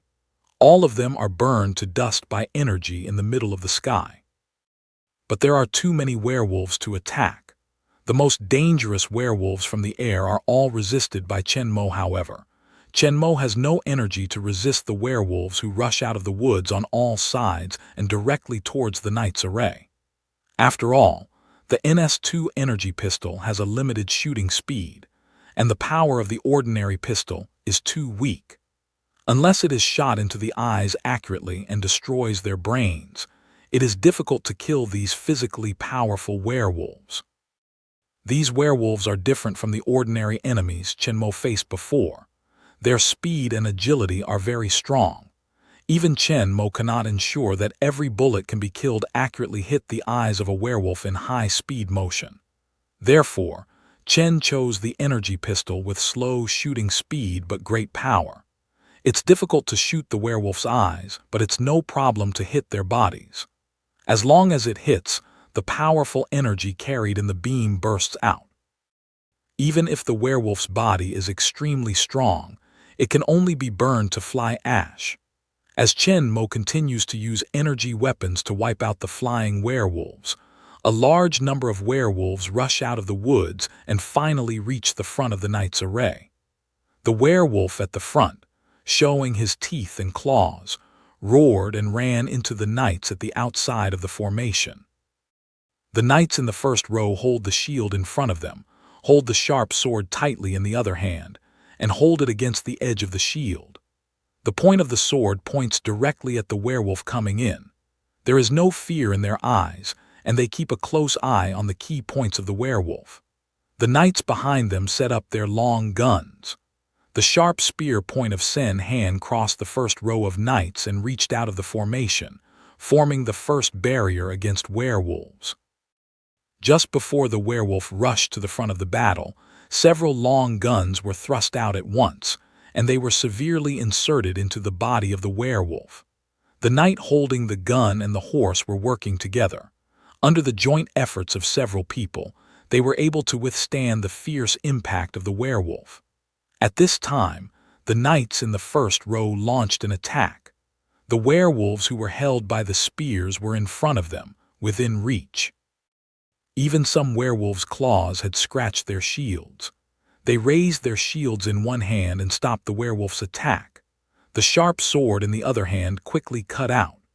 The body of these werewolves was stabbed by several long spears, which was hard to dodge for a while, so they could only wave their sharp claws to resist, while some werewolves were stabbed in the arm, unable to resist, so they could only watch the long sword cut towards their neck. The first wave of werewolves rushed up with the cooperation of the knights in the front row. When several werewolves were killed on the spot, the rest were successfully resisted and did not kill the knights. But behind them, more werewolves are coming up from all directions towards the knights of the array defense. The outermost knights of the array are under more and more pressure under their fierce attack. In the formation, the knights in the rear are attacking the werewolves with their powerful crossbows. However, the powerful body and vitality of the werewolves make it difficult for them to be killed by a single attack. Many werewolves have several crossbows inserted in them, and they still wave their sharp claws fiercely to attack the riders in front of them. The werewolf's sharp claws left deep claw marks on the knight's strong armor, almost tearing the armor apart. Thanks to the close formation, cooperation and mutual cooperation of the knights, they managed to resist the impact of werewolves. So many werewolves rush out from all directions. Even Chen-mo can't kill them all in a short time. He can only give priority to attacking the threat to the knights and the big werewolves from the air. Once the werewolves who jumped from the top of the tall trees successfully jumped into the knights' array, the tight defense formation must be broken, and the knights who resist the werewolves in front will face the danger of being attacked from behind, and then the situation will be out of control completely. The wild roar of the werewolf and the angry cry of the knight echoed in the valley. The sharp claws left a deep claw mark on the hard armor. The blood of the werewolf was sprinkled between the spear and the heavy sword. Boom, boom. A crossbow arrow is fired by a strong crossbow. Whoosh, whoosh. The sharp arrow broke through the air and shot hard into the Garu's huge body. The knights and wolves are fighting fiercely, and Chen-mo in the middle of the formation is not idle at all. He killed all the werewolves who fell from the tree. No one can escape his attack and successfully jump into the formation of the knights. Finally, all the werewolves in the forest rushed out. No more werewolves jumped from the tree. Chenmo turned his gun and began to clean up the surrounding werewolves. In fact, at this time, the situation of the Knight's Order was already in danger. This way of staying in place could not give full play to their full strength as knights. Now they are more like a group of heavy armored infantry on horseback. The advantage of speed and group charge cannot be exerted. They only rely on solid armor and sharp weapons. Although they temporarily resist the fierce attack of werewolves, they have been in the downwind gradually as the battle continues. In the previous battles, there were not many werewolves killed in their hands, but they were only injured, and they were inspired to be more fierce and violent. Many spears were bitten by werewolves with amazing bite force. They gradually couldn't resist the werewolves completely. Some werewolves were close to the first row of knights. They can only rely on the heavy shield in their hands to resist the sharp claws of the werewolf, but their strength is too strong. The knights only feel that their arms are beginning to numb. Although they are still gripping their teeth and trying to hold on, it is obvious that they will soon be unable to hold on. If the standoff continues, the knights at the top will inevitably suffer damage. Once there is a hole in the formation, the werewolves will break in and wait for them. How many people can survive in the end depends on providence. A huge werewolf is covered with several broken long guns, and several sharp arrows are inserted above his shoulders, chest, and abdomen. The scarlet blood is gushing from the wound, and its long hair is dyed red. It opened its red and bloodthirsty eyes and stared at the knight wrapped in steel armor in front of it. A strong arm slapped the knight on the head. Once the blow was real, even if the helmet could block the werewolf's claws, the huge force would break the knight's neck. Seeing this, the knight quickly raised his shield to resist. However, his arm was almost completely unconscious after several previous attacks. Although he raised it diligently, it was obviously too late to resist the fatal blow. In the knight's reluctant eyes, a bright blue light crossed his head and directly shot at the werewolf. A more dazzling blue light burst out, turning the huge werewolf into fly ash. Not only this knight, several knights in danger were rescued in time by Chenmo. Different from the werewolves jumping from the trees at high speed, these werewolves around the cavalry are all held up by the cavalry's spears and shields. They can't move flexibly when standing in place. Chenmo can aim at them more easily and quickly, and it's more convenient to kill them. With a blue light from behind the knights, dozens of huge werewolves surrounded by them were burned to ashes in the blue light. The knights in the fight soon found that they had lost their opponents. Except for the bodies of a dozen werewolves killed by them, all the other werewolves had disappeared. Thinking of the magic blue light beam that just flashed, everyone involuntarily turned around to look at Chenmo and the array. They clearly saw that the flash of blue light that burned the werewolf in an instant came from their lord. The bright blue light beam can instantly burn the concentrated objects to ashes. In their cognition, only thunder and lightning has this characteristic and terrorist power. In addition to the low thundering sound of the light beam attack, and all kinds of miracles of their lord, the name of a great god in myth and legend appeared in their minds. In charge of lightning power, Thor. There is Raytheon in the Nordic myth and Greek myth. Chapter 109. In Nordic mythology, Thor is the god in charge of war and agriculture. His duty is to protect the safety of the gods and to patrol farming in the world. Nordic people say that when thunderstorms happen, Thor will come out to patrol in a carriage, so he is called Thor. In addition, Thor's bravery and good fighting are also very famous among the gods. His power is very huge, and almost no one can rival him among the gods. He is a very powerful god. Zeus, the god of thunder in Greek mythology, is the king of the gods, the first of the 12 gods of Olympus, the supreme god who rules all things in the universe. People often call him the father of gods and human beings and the king of gods. He is the greatest god in Greek mythology. He used lightning as a weapon to maintain the order between heaven and earth. Although there are some differences between the two Raytheons, all their characteristics are almost identical. Chenmo led them invincible in the war. The new farm tools and new farming methods promoted by Mo made the agriculture obtain a great harvest. In addition to his great strength and strong fighting capacity, the most important thing is that they witnessed the scene of Mo's lightning with his hands, which undoubtedly proved his control over lightning.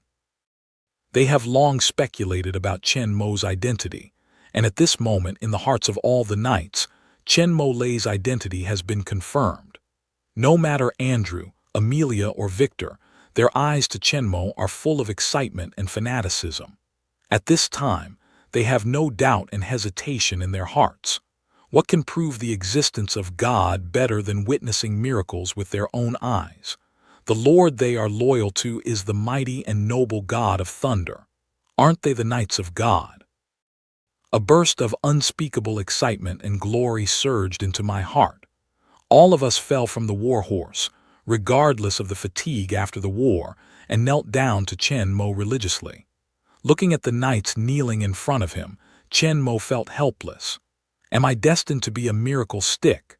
In the world of Captain America at the beginning, it was because Red Skull, Schmidt had originally shaped himself into the god of Hydra. Indeed, he firmly controlled Hydra in his hands, and he picked up a ready-made one to replace Schmidt's identity and became a god-returning staff. This time in the world of the legend of the knight, he didn't plan to do it again. After all, at the beginning, he picked up the ready-made god seat, but he had no experience in this field. And he doesn't need to have absolutely strong power and a layout of up to 2 years, so that he can completely control the power in his hands and don't need to worry about his rebellion. Naturally, there is no need to control their thoughts and strengthen their loyalty through religious means. Mo now has enough power to complete the layout and plan in his heart. What he needs to do now is to wait and find. This time, the energy pistol was only used because they didn't want to lose nearly half of their elite strength. Unexpectedly, the light beam emitted by this energy weapon was regarded as lightning by these medieval knights. However, the blue light beam that can instantly burn the hit object to fly ash is very easy to be regarded as lightning. Mo, who can control thunder and lightning, is regarded as the god of thunder in myth and legend. At this time, even if Mo denied it, he believed that these knights would not believe it. Under the wrong circumstances, Mo even went on the road of the staff again. When the knights were on their way again in a solemn atmosphere, there was another movement in the woods where werewolves were hidden. A tall figure wrapped in a black robe slowly walked out of the woods. He looked at the bodies of more than a dozen werewolves left on the ground and the thin layer of ash covered on the ground. His eyes were full of shock. He had come after the werewolves, only to find that they were ambushing a powerful order. Although this heavy armor cavalry seems to be well-equipped, well-trained, and powerful, he knows better about werewolves. These cavalries are more dangerous than good. Who would have thought that what happened next completely subverted his cognition? At first, he thought that he was the most special existence in the world. Even God could not be overestimated. As a result, just now, he witnessed the great power of God. The thunder from his hands could easily burn the werewolf to ashes. He believed that under such a powerful power, even himself would only end in the same way. This is the real God. Thinking of this, his eyes under the black robe kept flashing.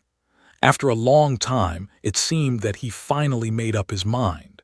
He looked up at the disappearing cavalry in the distance and quietly followed them. In the front of the team, Moki was on the horse, listening to the small footsteps quietly following behind him, with a smile on his lips. Is it finally there? With the return of the knights to Blackstone Castle, Chen Mo's legend began to spread rapidly in his territory. Even outside the territory began to spread his legend. His mystery, his strength, he brings harvest to the earth. He brings peace to people. His long sword can cut open the solid city gate. His hands can control the lightning to burn all the werewolves. Ferocious and terrifying werewolves are almost extinct in his territory. The scene of werewolves' rampage is gone forever. He is the hero in the hearts of all the people in the territory, the savior they have been waiting for a long time, and the God they believe in. The tragic past will be completely ended by him. He leads the powerful knights of the temple under his command, and will surely spread the glory of God over this continent so that all people can get his protection. The development of things is totally beyond Chen Mo's expectation. The spread of faith is too fast and too violent. In his territory, there were many people who regarded him as a god. This time, with the testimony of the whole knights, the occurrence of miracles was confirmed. The faith in the whole territory was established rapidly, and all of them were devout. Since the belief has come into being, Chen Mo naturally does not need to be suppressed. Although it is not necessary, it has no harm to him. To some extent, it strengthens the cohesion within the territory, which is beneficial to his rule and development. Of course, necessary supervision and guidance are still needed. He does not want his own people to be used by some people with ulterior motives. At that time, Europe was in the Middle Ages of chaos and darkness. The monarchy was divided and the monarchy declined. The Catholic Church took the opportunity to rise and spread the belief. At the same time, the Pope's rights began to be higher than the monarchy, and even could interfere with the succession of some kingdoms. As the military guarantee for the Holy See to maintain its theocratic rule, the prestige of the Inquisition and Crusader resounded throughout the European continent. There are countless heretics executed by the Inquisition and heretic territories destroyed under the iron feet of the Crusader. In fact, their power is superior to many kingdom armies. Of course, their main strength is still concentrated in the Holy See and the capitals of the major kingdoms. Although the territory ruled by Chen Mo is vast, it is actually a remote place, not to mention the high religious Inquisition and Crusader. Even there are few churches. Under the influence of Chen Mo's deeds, most of the priests have changed their faith. After all, compared with the illusory God, there are still miracles around them that can affect people's hearts more. Chen Mo didn't set up any church or make clear rules. After all, he didn't intend to rule by faith. He felt that the way of belief in ancient China was very good. There was no need to brainwash the believers all day long, how fanatical they were to be cultivated, and willing to devote themselves to God. As long as they had some spiritual sustenance and awe in their hearts, they could do so. The matter of faith is just an episode for Chen Mo, and he didn't spend too much time to deal with it. After all, his purpose is not to rule the world but to get what he wants, whether to form a knighthood or expand territory. The ultimate purpose is to get it. So, after weighing it up and making sure it didn't affect his plan, he didn't intervene too much. On the third day after Chen Mo returned to Blackstone Castle with Amelia and others, the man he was waiting for finally arrived. Looking at the tall man standing in front of him, Chen Mo sat on the throne and said 3 words gently. Marcus. Standing at the bottom of the tall, handsome young man is the world's first vampire, Marcus. Years did not leave any trace on his face. I don't know how old he looked, like a teenager in his 20s, but the sharp light in his eyes was telling about his extraordinary. Marcus was shocked to hear Chen Mo call out his name. No one in the world except his father should know his name. How does this mysterious lord know? Is he really an omniscient god? In the past few days, he has also made some understanding of Chen Mo. He knows a lot about Chen Mo from the common people in the territory. The more he knows, the more he can't see Chen Mo. But in the bottom of his heart, he still doesn't want to believe that Chen Mo is a god. Maybe He is a person with special abilities like himself. Anyway, he decided to find Chen Mo. Marcus has been looking for his twin brother William, who became a werewolf. After becoming a werewolf, William lost his mind completely, biting people everywhere, and the humans he bit all turned into werewolves, bringing great chaos to the world. As a vampire, Marcus is afraid of the sun, so he can't move in the daytime. In addition, William always has a large number of werewolves around him, which makes him unable to find him. But Chen Mo's appearance let him see the hope. He wants to borrow Chen Mo's hand to help him find his brother, the ancestor of werewolf William. Marcus took the initiative to come to his door and became Chen Moxon's subordinate. Chapter 110. He asked Chen Mo to help him find his twin brother, the source of werewolf disaster, and the ancestor of werewolf William, and hoped Chen Mo would provide them with shelter and space for their survival. For many years, although he and his brother William had immortal body and powerful power, they were always regarded as different by human beings and wanted to get rid of them quickly.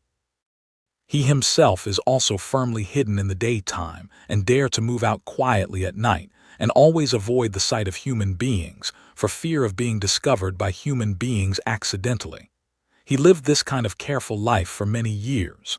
According to Marcus, werewolves and vampires should be the real masters of the earth. They are powerful and immortal. They are the most perfect creatures in the world. They should rule the world. Now, he sees the opportunity to rule the world from Chen Mo. Once all the power in Chen Mo's hands is transformed into vampires, the whole world will be under their rule sooner or later.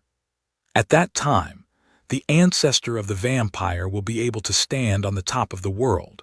No longer need to hide like before. Be careful. All human beings will become their slaves, and the vampire will become the real ruler of the world. The reason why Marcus didn't wait until Chen Mo was old and dying to lure Chen Mo to answer his request with his eternal life is that Chen Mo's strength is too strong. Not to mention his amazing power. The knights in his hands are far more powerful than Victor in the film, decades later. Marcus is worried that he will not appear again. His brother William is likely to be killed directly by Chen Mo or his knights. At the same time, he also needs Chen Mo to help him control the growing population of werewolves. Otherwise, the wild animals will destroy the world. At the beginning, he witnessed the amazing scene of Chen Mo's thundering and burning werewolves. Marcus was shocked to think of Chen Mo as a god. But after the initial shock, he calmed down and carefully analyzed what happened at that time, but there was suspicion again. If it's really a god, it can kill all werewolves in one strike. There's no need to kill one by one. It almost makes the Knights of the Knights lose. From this point, Marcus concludes that Chen Mo is not a god at all, but a strange with magical power like him. To some extent, they are the same kind of people as ordinary people. Whether it's for the safety of his brother William or for the wild hope in his heart, Marcus finally took the initiative to find Chen Mo and successfully joined him. For Chen Mo to call out his name, Marcus's guess is that Chen Mo is likely to learn from his father. After all, the only person in the world who knows his name is the father who gave him and William special blood, and they are as immortal. Marcus did not know that, although Chen Mo had not met his father, he was looking for him all the time. The first undead in the world, Alexander Corvinus. Alexander Corvinus, a warlord of Hungary in the 5th century, was the only one who survived the plague that swept through Europe and destroyed the region he ruled. It turns out that he was born with a perfect blood. This perfect blood in his body can fuse any gene to strengthen himself, but his perfect blood was originally recessive, until the plague virus awakened his ability, so that he successfully survived the plague and evolved, becoming the first immortal existence in history. His 3 children inherited his special constitution, among which Marcus and William were bitten by bats and wolves respectively, and evolved into the ancestors of vampires and werewolves after merging bat virus and rabies virus. Vampires and werewolves are immortal, but they all have fatal weaknesses. Vampires are afraid of sunlight, while werewolves are afraid of silver. At the same time, both of his sons became extremely bloodthirsty. The difference is that Marcus had to rely on sucking blood to maintain his life. Marcus lost his mind completely, became a wild animal, and became crazy bloodthirsty. When he found out that his two sons had become different, Alexander Corvinus, as a father, could not kill his own son himself, so he had to drive them out. Meanwhile, he kept hiding behind the scenes and paid close attention to everything of the two sons. Alexander Corvinus always believed that the world was human, not his son should conquer, so he was secretly helping them to clean up the mess and keep everything under control. The most valuable thing for Chen Mo in the world of the Legend of the Night is the perfect blood of the immortal ancestor.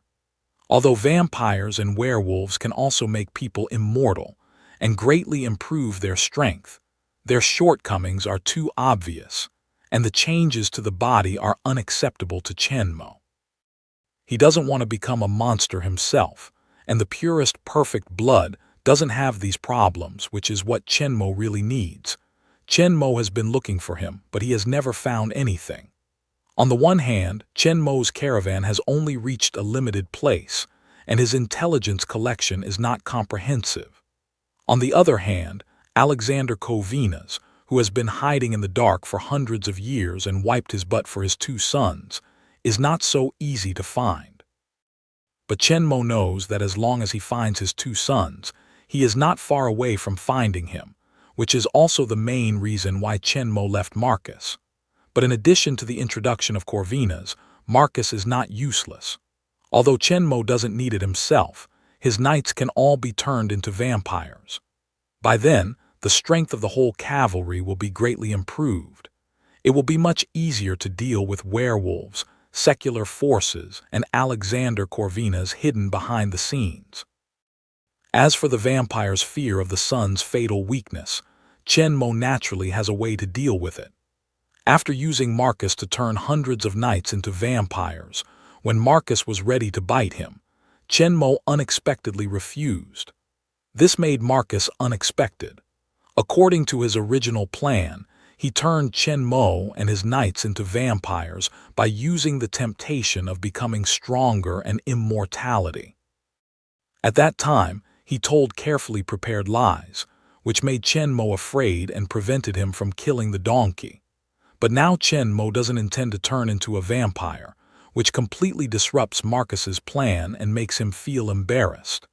If he throws out the lie now, will Chen Mo just give up the transformation completely and make a trade-off? Marcus still speaks the prepared words according to the plan. He believed that Chen Mo could not resist the temptation of eternal life. Now he is still young, and he would refuse to turn into a vampire only if he had some precautions against himself. When he felt the passage of time and life, sooner or later he would ask himself to turn him into a vampire. Eternal life, who would not want it? After hearing Marcus's saying that if the ancestors of vampires and werewolves died, their offspring would follow the saying of death. Chen Mo just nodded his head indifferently and didn't respond very much, which made Marcus more confused with what Chen Mo thought. However, Marcus believed that Chen Mo would still be affected by this lie and would not dare to move himself lightly. After all, even if he did not say that he would always rely on him to obtain eternal life, he could not easily give up his knights alone, so he should be safe. In the movie, Marcus's lies do deceive Victor. In order to protect himself, his men and werewolf slaves, Victor has always been afraid of Marcus. Even though most of the vampire warriors can easily kill Marcus, Victor let him be the elder and rule the whole vampire family in turn with him. Marcus's ultimate goal has always been to make the undead the ruler of the earth, and he himself has become the eternal master of the undead, God. Although he failed to rule the world, Marcus did reach his plan to transform all the dominant human beings at that time, the victors, into vampires, from enemies to help them rule the earth. Chen Mo will not be deceived by this lie, but he will not touch Marcus for the time being. He still needs to rely on him to find William and lead to Alexander Covena's. Now there are more than 600 knights, and it takes a lot of time to transform one by one. While Marcus transforms them into vampires one by one, Chen Mo begins to solve the problem that vampires are afraid of the sun. Chen Mo had a plan for this.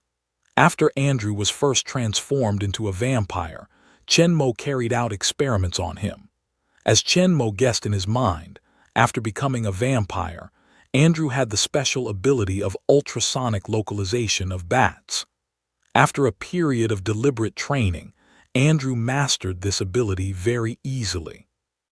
He did not need to look with his eyes. He could sense the surrounding environment only by hearing, and it was all round, even more accurate and comprehensive than what he saw with his eyes. It confirms the conjecture in my heart, and then the biggest problem is solved. Under the command of Chen Mo, the secret workshop is fully open, and with the beating sound constantly echoing over the whole castle all day, pieces of exquisite and gorgeous new armor are made. Put on Chen Mo's redesigned full-body armor with eyes covered. Even in the daytime, you can go out to fight. As long as the armor is not torn, the vampire knight inside will not be hurt by the sun at all. A fearless and powerful army of vampire knights was born. The problems that have puzzled Marcus for many years have been solved easily by Chen Mo. Chapter 111.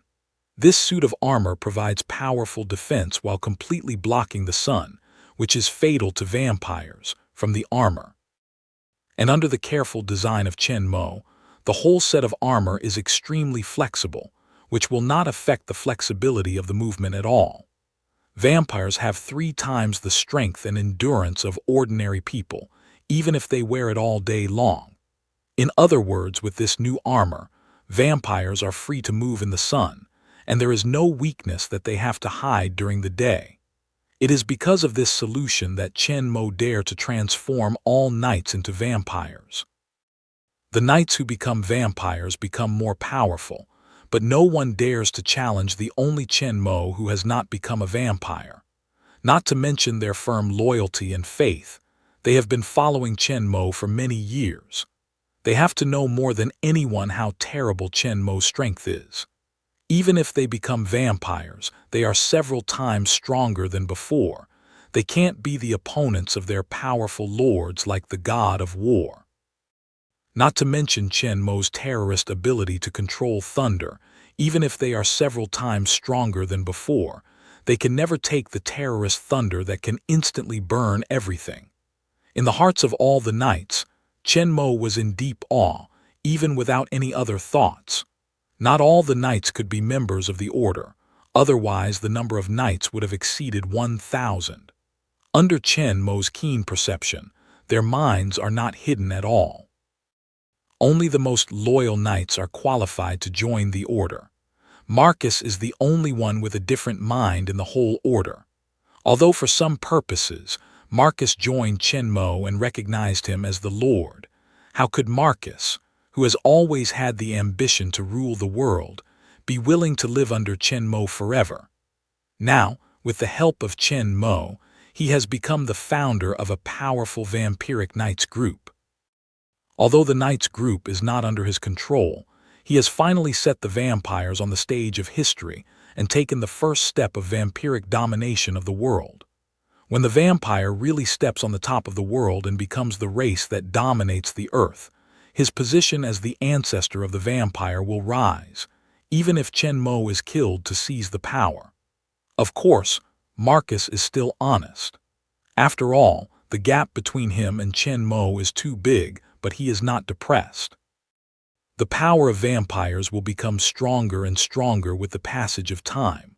Although Marcus is not very strong now and is not Chen Mo's opponent, the most important thing for vampires is time. With the passage of time, Marcus will become stronger and stronger. And as the ancestor of vampires, the world's first pure-blood vampire, Marcus's power growth rate is far faster than other vampires transformed by him.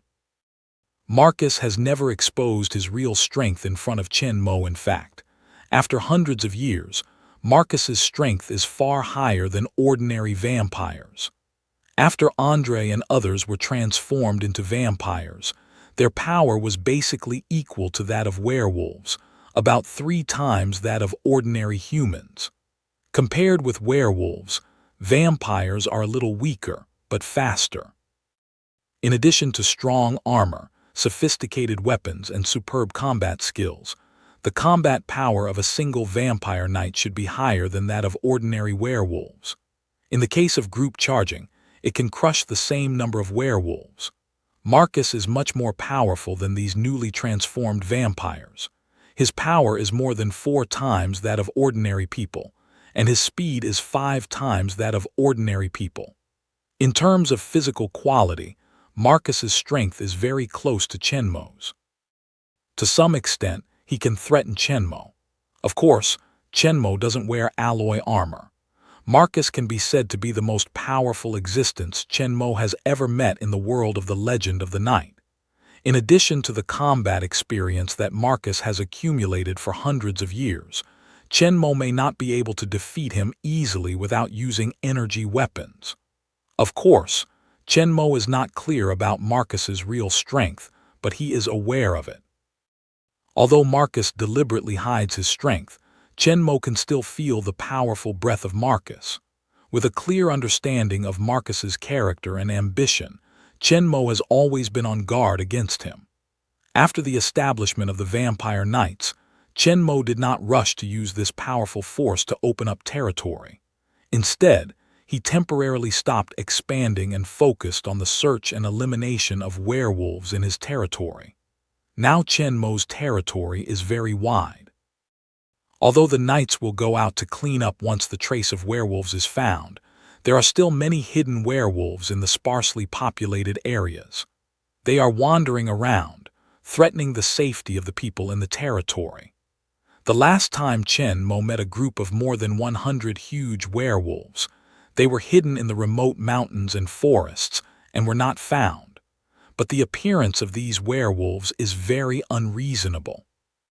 According to the habits of werewolves, they will wander around aimlessly, attack all creatures they encounter, and constantly kill.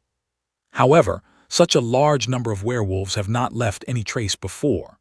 This group of werewolves can't hide in that forest all the time, and with Chen Mo's search and suppression of the werewolves in the territory, they can't come from other places, because they will leave traces and lead to the suppression of the knights in the early days. So there's only one possibility left. The werewolves were just born nearby, and the culprit that makes them is the relative brother that Marcus has been looking for, the ancestor of werewolf, William. The result of Chen Mo's night's exploration also confirmed Chen Mo's guess. Near the valley where the battle took place on that day, a village that was completely slaughtered was indeed found. Judging from the traces left on the scene, the time of the killing basically coincided with the time when they were attacked. Chen Mo guessed that Marcus should have followed William's trail.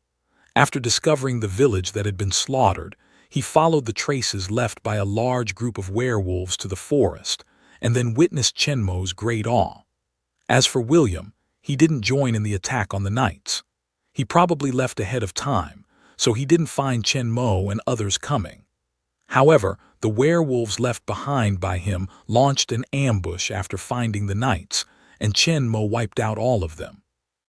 William is probably still in Chen Mo's territory, hiding in some deep forest or killing Chen Mo's people. An all-round campaign was launched to eliminate the werewolves and find William. As the operation went on, Chen Mo found that the number of werewolves in his territory increased greatly. Hundreds of werewolves, which were hard to meet before, began to emerge in large numbers. Many villages were slaughtered. All the villagers who were bitten became werewolves except those who were eaten. In order to quickly wipe out a large number of werewolves, Chen Mo divided the order into 5 teams, led by Andrew, Victor, Amelia, Marcus, and himself, and quickly moved in the whole territory.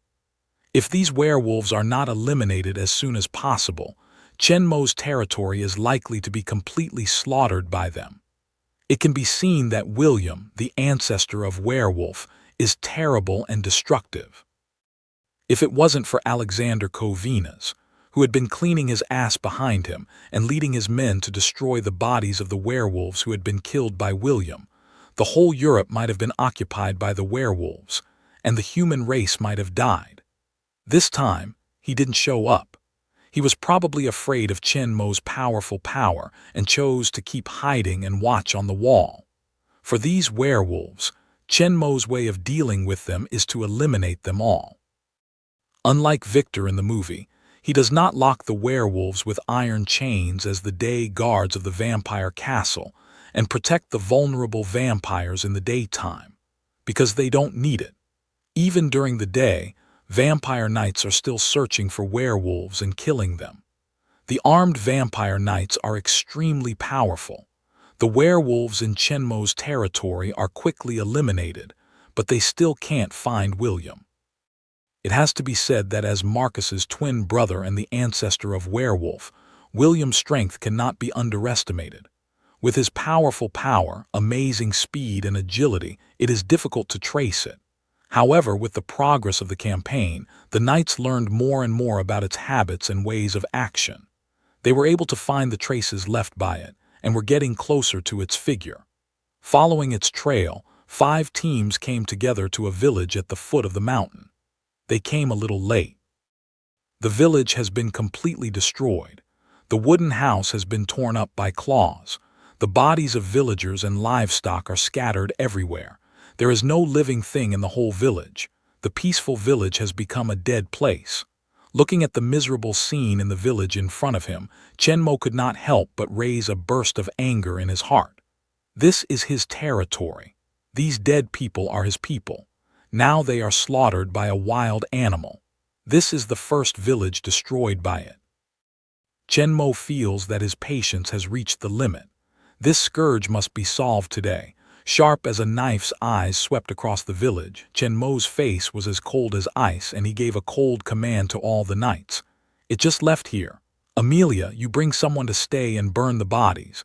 Others, search now. Tonight it must be over. Another village was destroyed by Wilhelm, the first ancestor of werewolf. It was completely destroyed. Chapter 112. After Chen Mo's order was given, the knights moved quickly. Andrew and Victor led their knights to follow William's traces and search nearby. Amelia led her knights to burn the corpses of civilians killed by William. Divide into 2 teams, pour the oil on them, and burn them all before they deform. If the bodies are not disposed of in time, they will all be turned into werewolves soon. Marcus drove his horse to Chen Mo's side. We can't hurt him. Looking at Chen Mo's posture, Marcus was worried that Chen Mo would kill William directly. I promised you, didn't I? But William must be under control. I will never allow this to happen again. Chen Mo's voice is cold and determined. Marcus no longer spoke much. He was going to lead his knights to find William, but Chen Mo stopped him. Marcus, stay with me. Chen Mo didn't believe Marcus would follow his orders. Marcus did not dare to disobey Chen Mo's order, so he reluctantly stayed and watched Amelia's knights go from house to search for the bodies and pour them all into oil and burn them. This village is not large, with a population of less than 100. Amelia's hundreds of knights soon searched the village, and all the bodies found were ignited, which soon turned into a pile of coke. But as time went on, the bodies of the remaining villagers began to change, and quickly became ferocious and tall werewolves. However, they didn't make a big wave. These newly transformed werewolves are not the opponents of the powerful vampire knights at all. At most, they only add a little trouble to their clean-up operations. They still can't escape the fate of being killed and burned. Just as Amelia's knights killed these newly transformed werewolves, a knight who went to search for William suddenly came back. We found him. Chen Mo hears a sharp flash in his eyes, glances at the broken village where the fire is burning everywhere and says in a cold voice, "Go."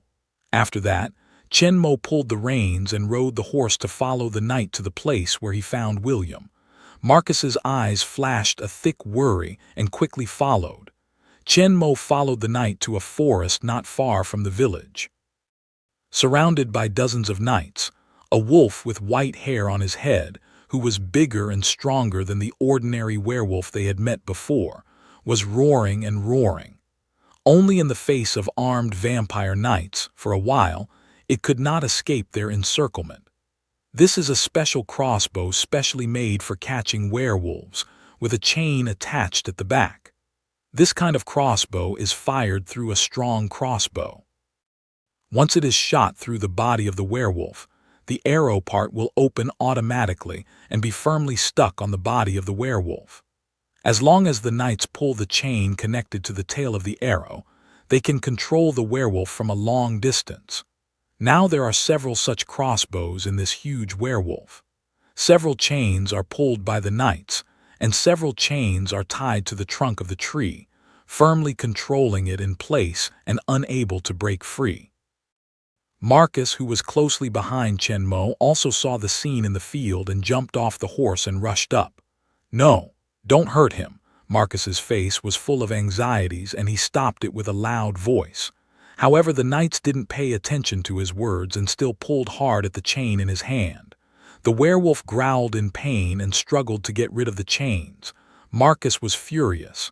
"Stop it, you will kill him," Marcus said and rushed forward, pushing away a vampire knight who was tugging at the chain. Then he drew a sword out of his waist and looked at the other knights beside him. Another vampire knight beside him immediately turned his crossbow to point at him, and the knight pushed by him pulled out his long sword and stared at him with murderous eyes. Victor, the commander of the scene, glanced at Marcus and waved his sword. "Power up!" The two knights beside him fixed their eyes on him. With Victor's warning, Marcus did not dare to act rashly for a moment, but could only look anxiously at the scene. Under the command of Victor, the vampire knights pulled the chains in their hands. A knight raised his crossbow and aimed at the calf of the giant werewolf.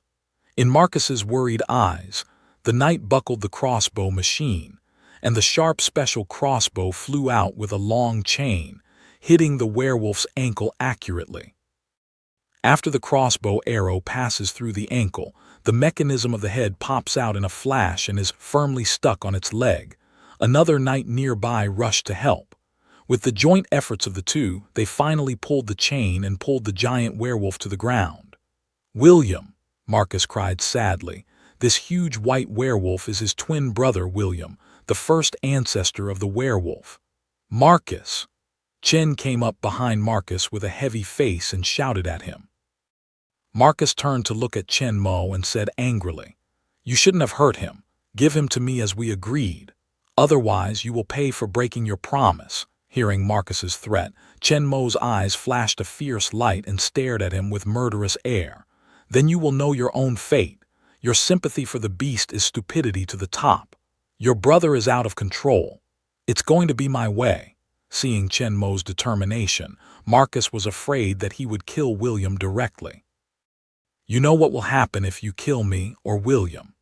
Marcus once said that once he or William died, all their descendants would die.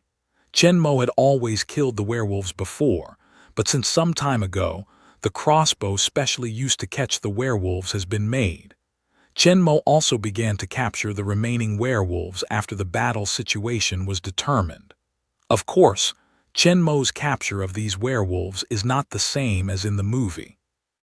It is used to protect vampires who are afraid of the sun and can only hide in the dark during the day. With the armor that can completely block the sun, there is no need for it. Chen Mo's purpose of catching werewolves is to hone his fighting skills.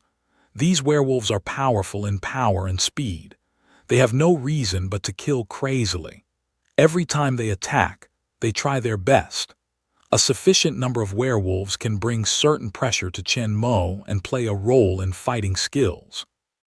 Besides, werewolves have strong physique and strong recovery ability. They can recover quickly as long as they are not fatally injured. They are the best accompaniment for training. At the beginning, Marcus was very excited to see that Chenmo finally began to capture the werewolf. As long as the werewolf was useful to Chenmo, he would not want the werewolf to die completely, and William's safety would be guaranteed. If you dare to mention his name again, you will choose the ending for him.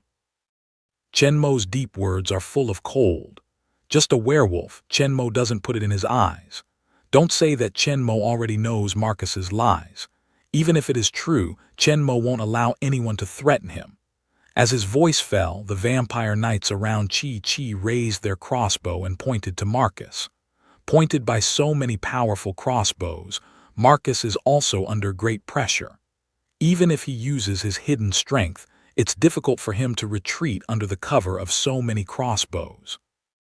Looking at his knights with a crossbow on both sides, Marcus was forced to lower his head towards Chenmo and said in a low voice, "Master, what shall we do next? Lock him up forever. The further away you are, the better." Chenmo led the order back to Blackstone Castle.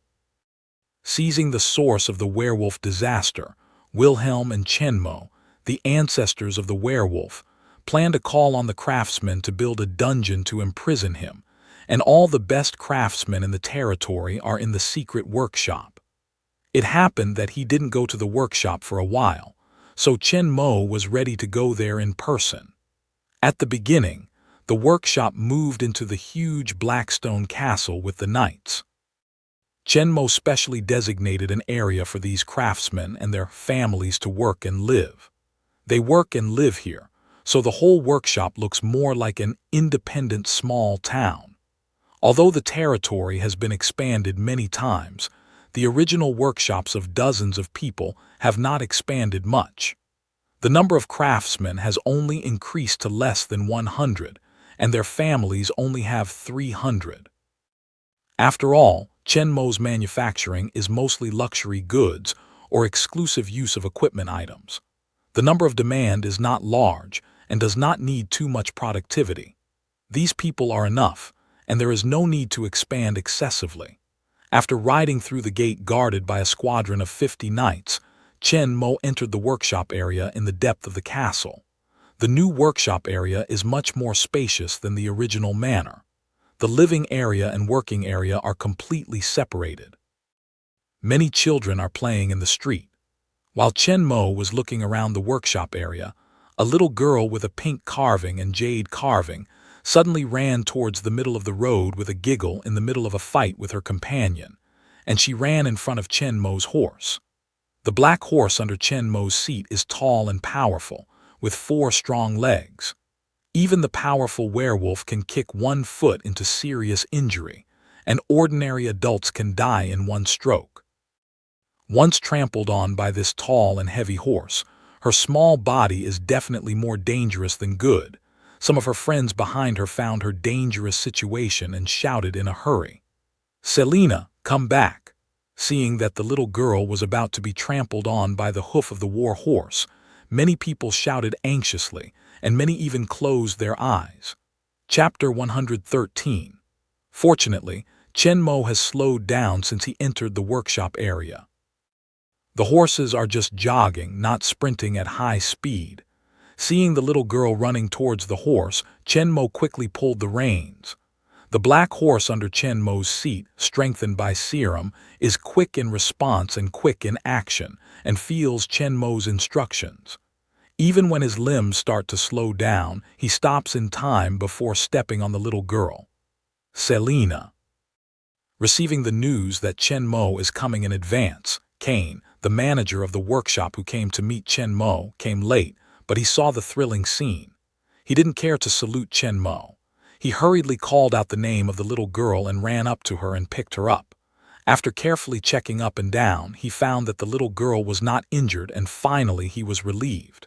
Then he remembered that Chenmo was still here. He quickly put the little girl down and bowed to Chenmo. "Lord." Chenmo looks at the little girl standing beside old Kane with some doubts. In her left hand, she is carrying a simple cloth doll sewn with white linen. At this time, she is biting the fingers of the other hand at a loss and looking at Chen Mo sitting on the horse of Gao De Zhan with her head askew. Seeing Chen Mo's doubts, old Cain quickly explained, "Lord, this is my granddaughter, Selina. His father, Bert, works in the workshop and is in charge of clock making." Nodded his head. Chen Mo had some impression on Bert, that is, he successfully made the clock drawing he drew. He was a very talented young man. For the time being, Chen Mo let go of his doubts and explained his intention to Cain. He came here to build a dungeon for William. William's harm is so great that he must be kept tightly.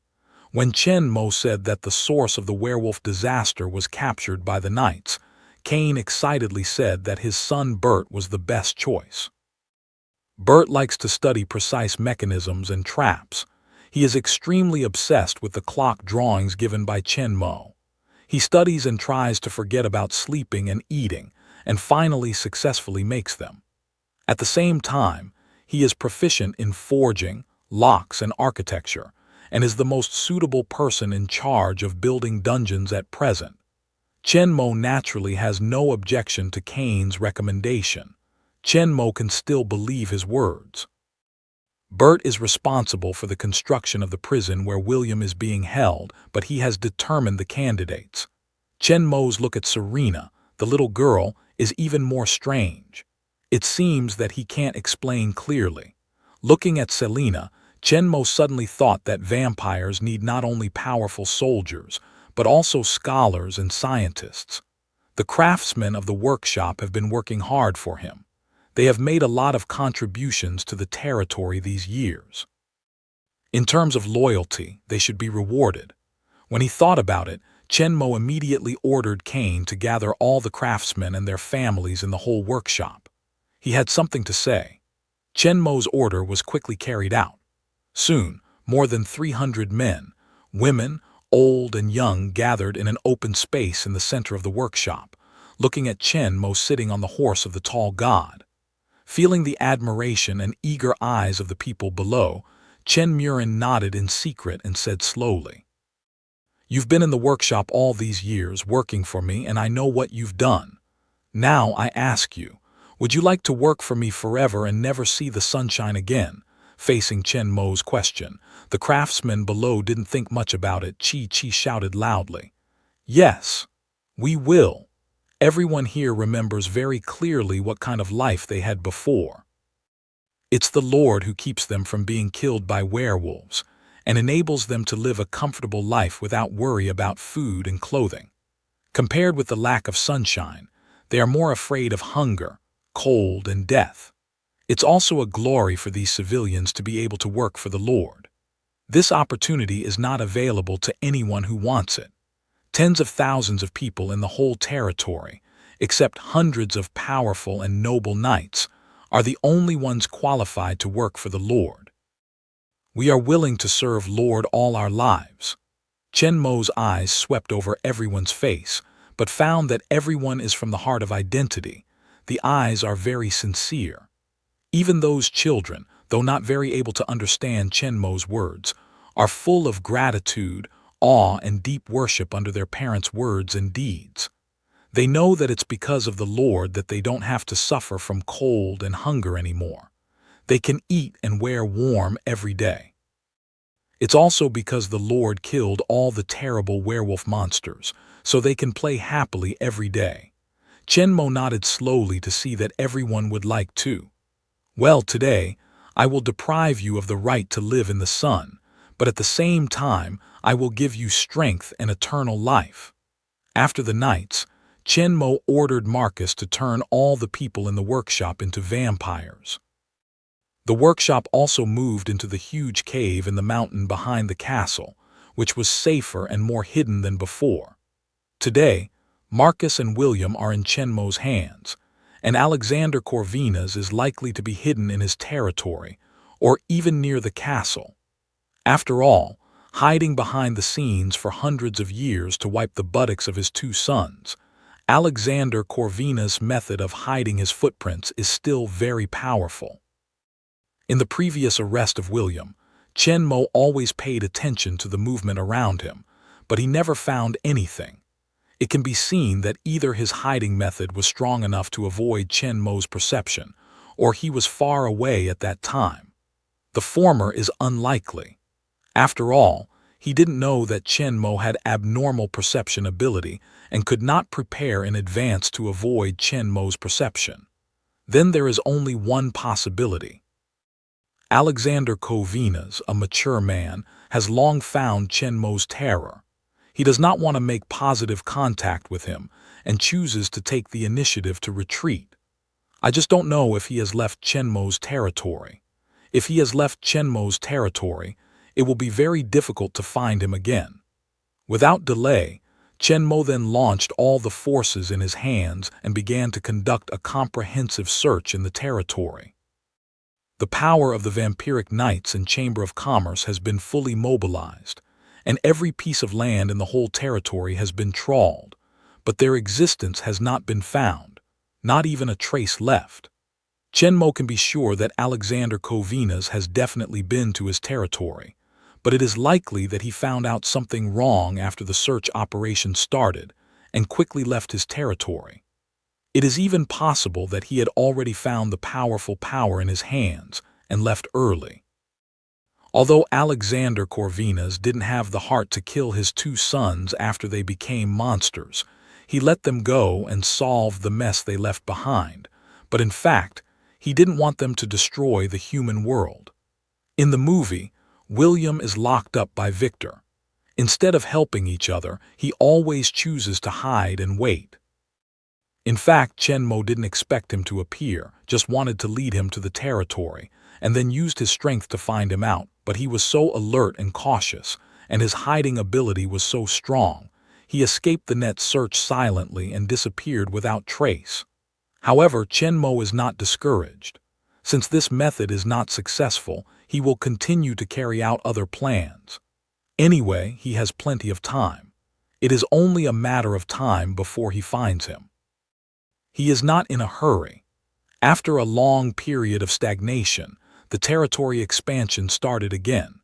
Under the guidance of the powerful cavalry of vampires, new territories were occupied. The lords who had just breathed a sigh of relief became vulnerable. Many lords who consider themselves to love their people voluntarily surrender to Chen Mo in exchange for the preservation of life, freedom, and wealth. They become rich people in peace, and those who have the ability also gain the reuse under Chen Mo's command and join in the management and construction of Chen Mo's huge territory.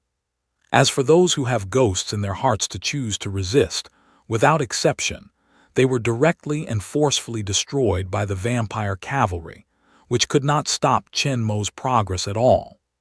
The whole territory expanded in all directions at a very fast speed.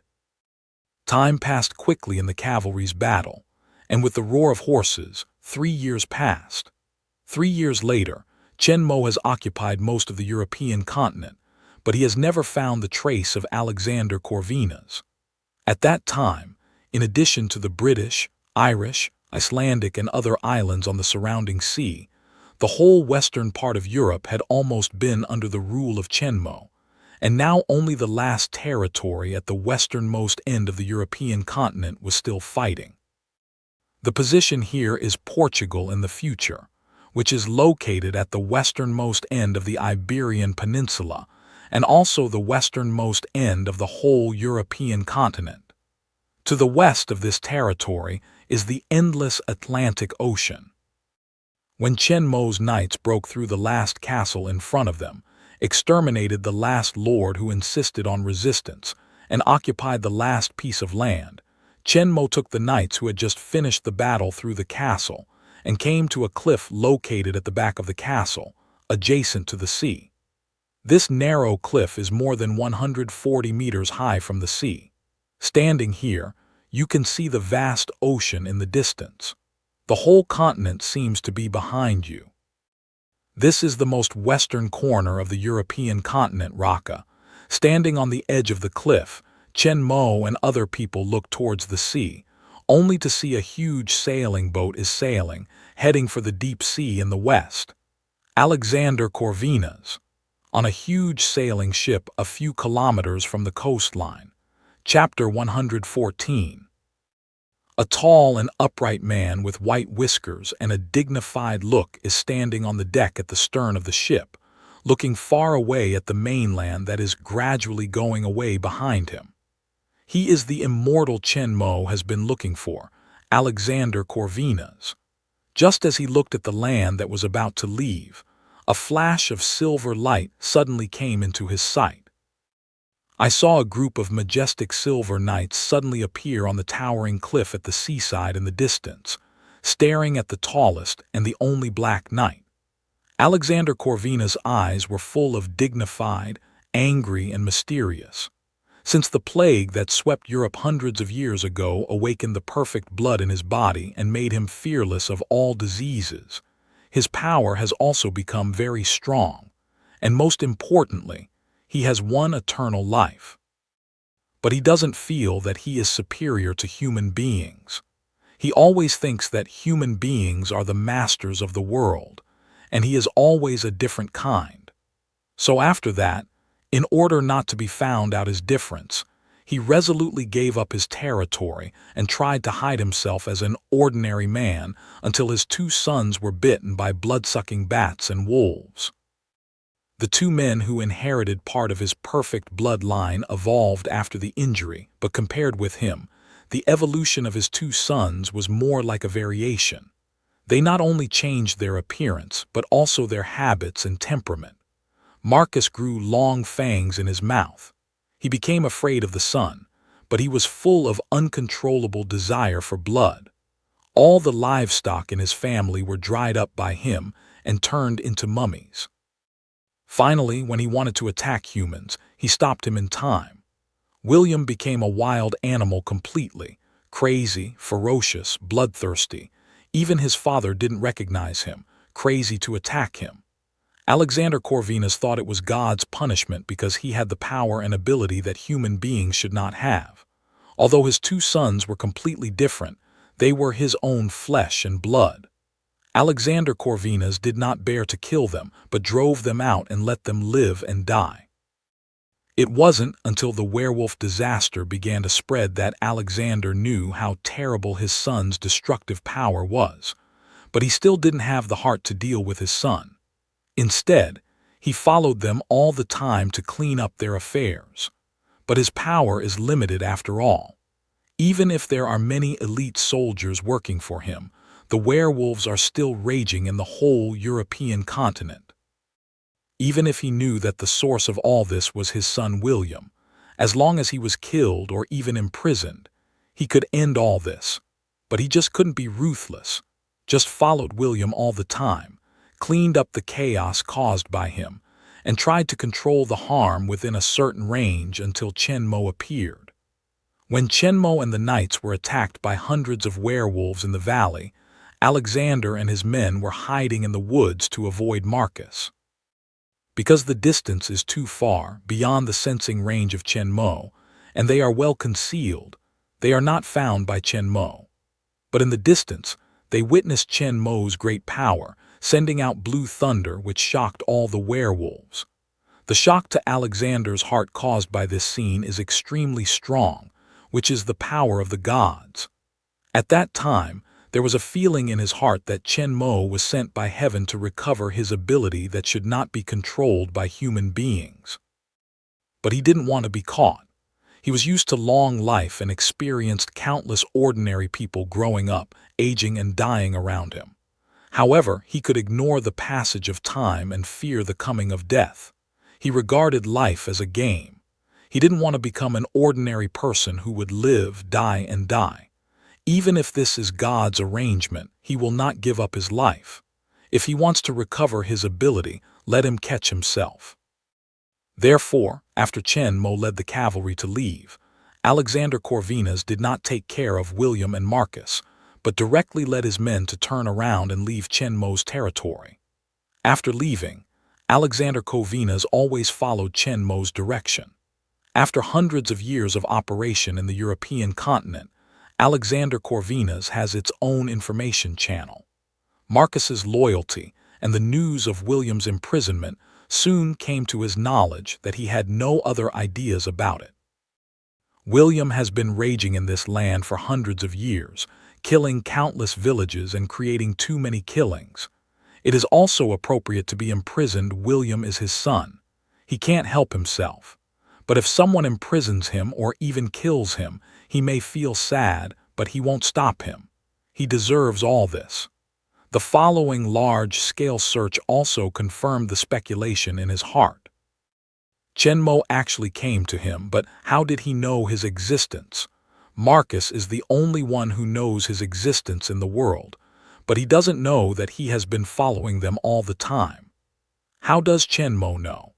If it wasn't for the inexplicable premonition he had at the first sight of seeing Chen Mo, and he didn't leave in time, he might have been surrounded by Chen Mo's knights. Although his strength is strong, and his soldiers are all experienced elite compared with Chen Mo's numerous and well-equipped knights, he is far from an opponent and can't compete at all. Fortunately, he has left Chen Mo's territory. With such a large Europe, Chen Mo should never find him again. Who would have thought that later development was totally beyond his expectation? After Chen Mo's search failed, he expanded without hesitation. His powerful cavalry constantly conquered a piece of territory on the continent for him. No matter how powerful the Lord's troops and how strong the castle were, Chen Mo could not stop his expansion. The temple cavalry in Chen Mo's leading people's mouth, like an irresistible flood of iron and steel, swept across the earth. Wherever their iron hooves stepped on, all of them were planted with 9 dragon flags representing Chen Mo's rule. In the face of Chen Mo's crazy expansion, in order to avoid Chen Mo's powerful army, Alexander Corvinus and his elite soldiers constantly moved away from Chen Mo's territory, always avoiding the knights, not contacting them directly, not being found by them. But what he didn't expect was that Chen Mo's expansion would be so rapid. His territory became larger and larger. At last, he directly occupied the center of the whole Europe and expanded to the north and south until the coastline, completely cutting off the east and west of the whole Europe. Alexander, who was in the west of Chen Mo's territory at that time, had no room for detour. Chen Mo's territory completely occupied the direction of his retreat to the east of Europe. A castle on the edge of the territory, a large number of well-defended troops and heavily armored knights patrolling back and forth, completely blocked him in the west. As Chen Mo's army continued to march westward, Alexander and his soldiers stepped back to the westernmost corner of the European continent, Raqqa. Here, Alexander Corvinus, as an exiled aristocrat, joined the castle of the frightened local lord, providing him with a lot of wealth, helping him to repair the walls, reorganize the armaments, and prepare to resist Chen Mo's attack together. After learning Chen Mo's way of dealing with the nobles, the aristocratic lord who used to be domineering in his own territory fell into a deep fear and despair. His past actions will inevitably lead to his execution. It's better to fight hard than that. Alexander Corvinus, who was in the same boat with him and had the same experience but escaped by chance, confirmed his determination to resist. Alexander had the experience of resisting Chen Mo's attack and also gave him a large amount of wealth generously to strengthen his arms. He was very happy to help him resist Chen Mo's attack. He also trusted and valued Alexander very much. And Alexander did help him a lot, making his castle much stronger than before. He also had a lot of confidence in resisting Chen Mo. But secretly, Alexander began to prepare his way back. Under the cliff behind the castle, they secretly prepared a huge sailing boat and quietly stored enough food, fresh water, and other navigation materials for him and his men. Finally, they finished all the preparations before the arrival of Chen Mo's knights. As soon as his retreat was completed, Chen Mo's order came out of the castle. While his partner, the lord who was regarded as his shield, was busy resisting Chen Mo, Alexander Kovinas and his men quietly left the castle. Before Chen Mo completely occupied the last piece of land, he boarded the prepared sailing boat and sailed to the sea. In these 3 years, Alexander Kovinas took his men everywhere to escape. Under the pressure of Chen Mo, he kept retreating westward. Finally, he was forced to leave the European continent. However, he finally escaped from Chen Mo's clutches. With the navigation technology of this era, he could not transport a large number of knights and war horses across the sea. What he was afraid of before was Chen Mo's powerful heavy armor cavalry. If Chen Mo really dared to cross the sea with a group of knights without war horses to pursue him, then he will let Chen Mo know that he is not only a coward who can avoid and escape. He will use his strength to tell Chen Mo that his first immortal is not a false name. He didn't live for nothing in these hundreds of years.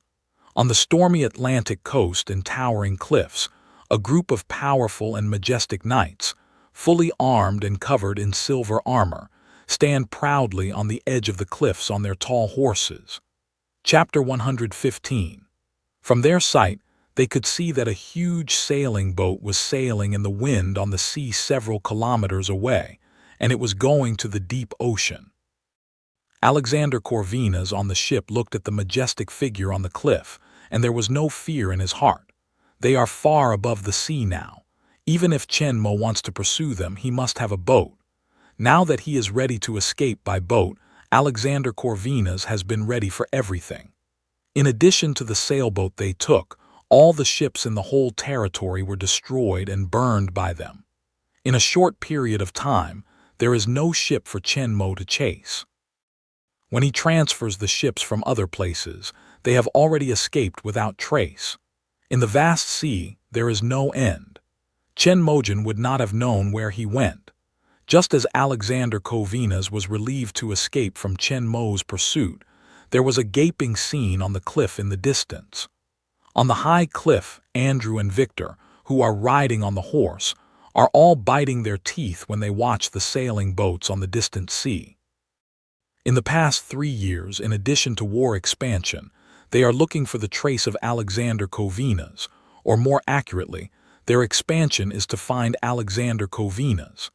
Now he is finally pushed to the end of the continent and blocked in the territory blocked by the sea. At last, he runs away, but they can only watch their ship go away. Just now, they found a winding stone path on the side of the cliff. It spiraled down the steep cliff until it reached the sea below.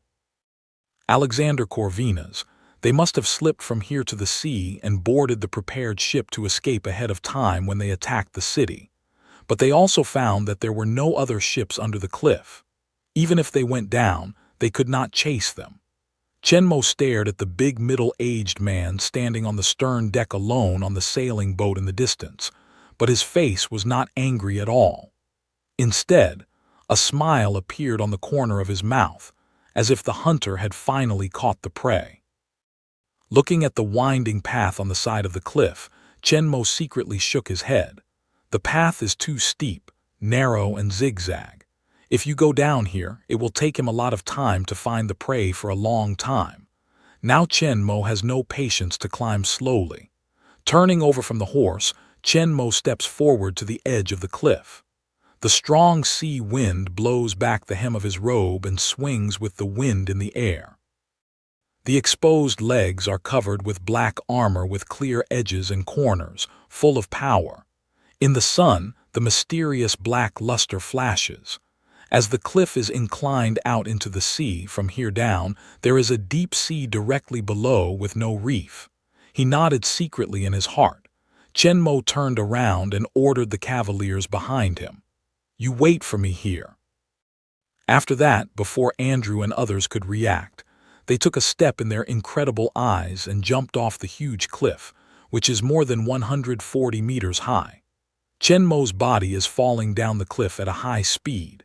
His black robe is blown by the strong wind. It's like a cape dancing with the wind behind him, hunting. Chen Mo's sudden jumping off the cliff made a lot of knights look shocked. Andrew and others got off the horse and rushed to the cliff edge to look down anxiously. Only Chen Mo's figure fell straight into the sea. In the worried eyes of Andrew and others, Chen Mo soon crossed a height of more than 100 meters and fell directly into the sea, stirring up a large area of surging white spray, then disappeared completely, disappeared under the sea. At the time of their uneasiness, Chen Mo's black figure soon rose out of the sea. Before the knights crowded on the edge of the cliff could breathe a sigh of relief, a boat several meters long suddenly appeared on the sea beside Chen Mo without any sign. No one can see how it appeared there, as if it had been made out of nothing. In fact, the boat suddenly appeared was a charge boat put by Chen Mo in the space. It was originally designed to deal with the air disaster in the real world, so as to have a foothold after the sea landing. Unexpectedly, it is now used here. In order to save space, Chen Mo chose two fast and self-inflating submarines. As long as the pull ring is pulled, the compressed gas stored in the cylinder can make the ship expand rapidly in a few seconds. Before the inflation, the ship body and the motor add up to less than 1 cubic meter, which will not take up too much space.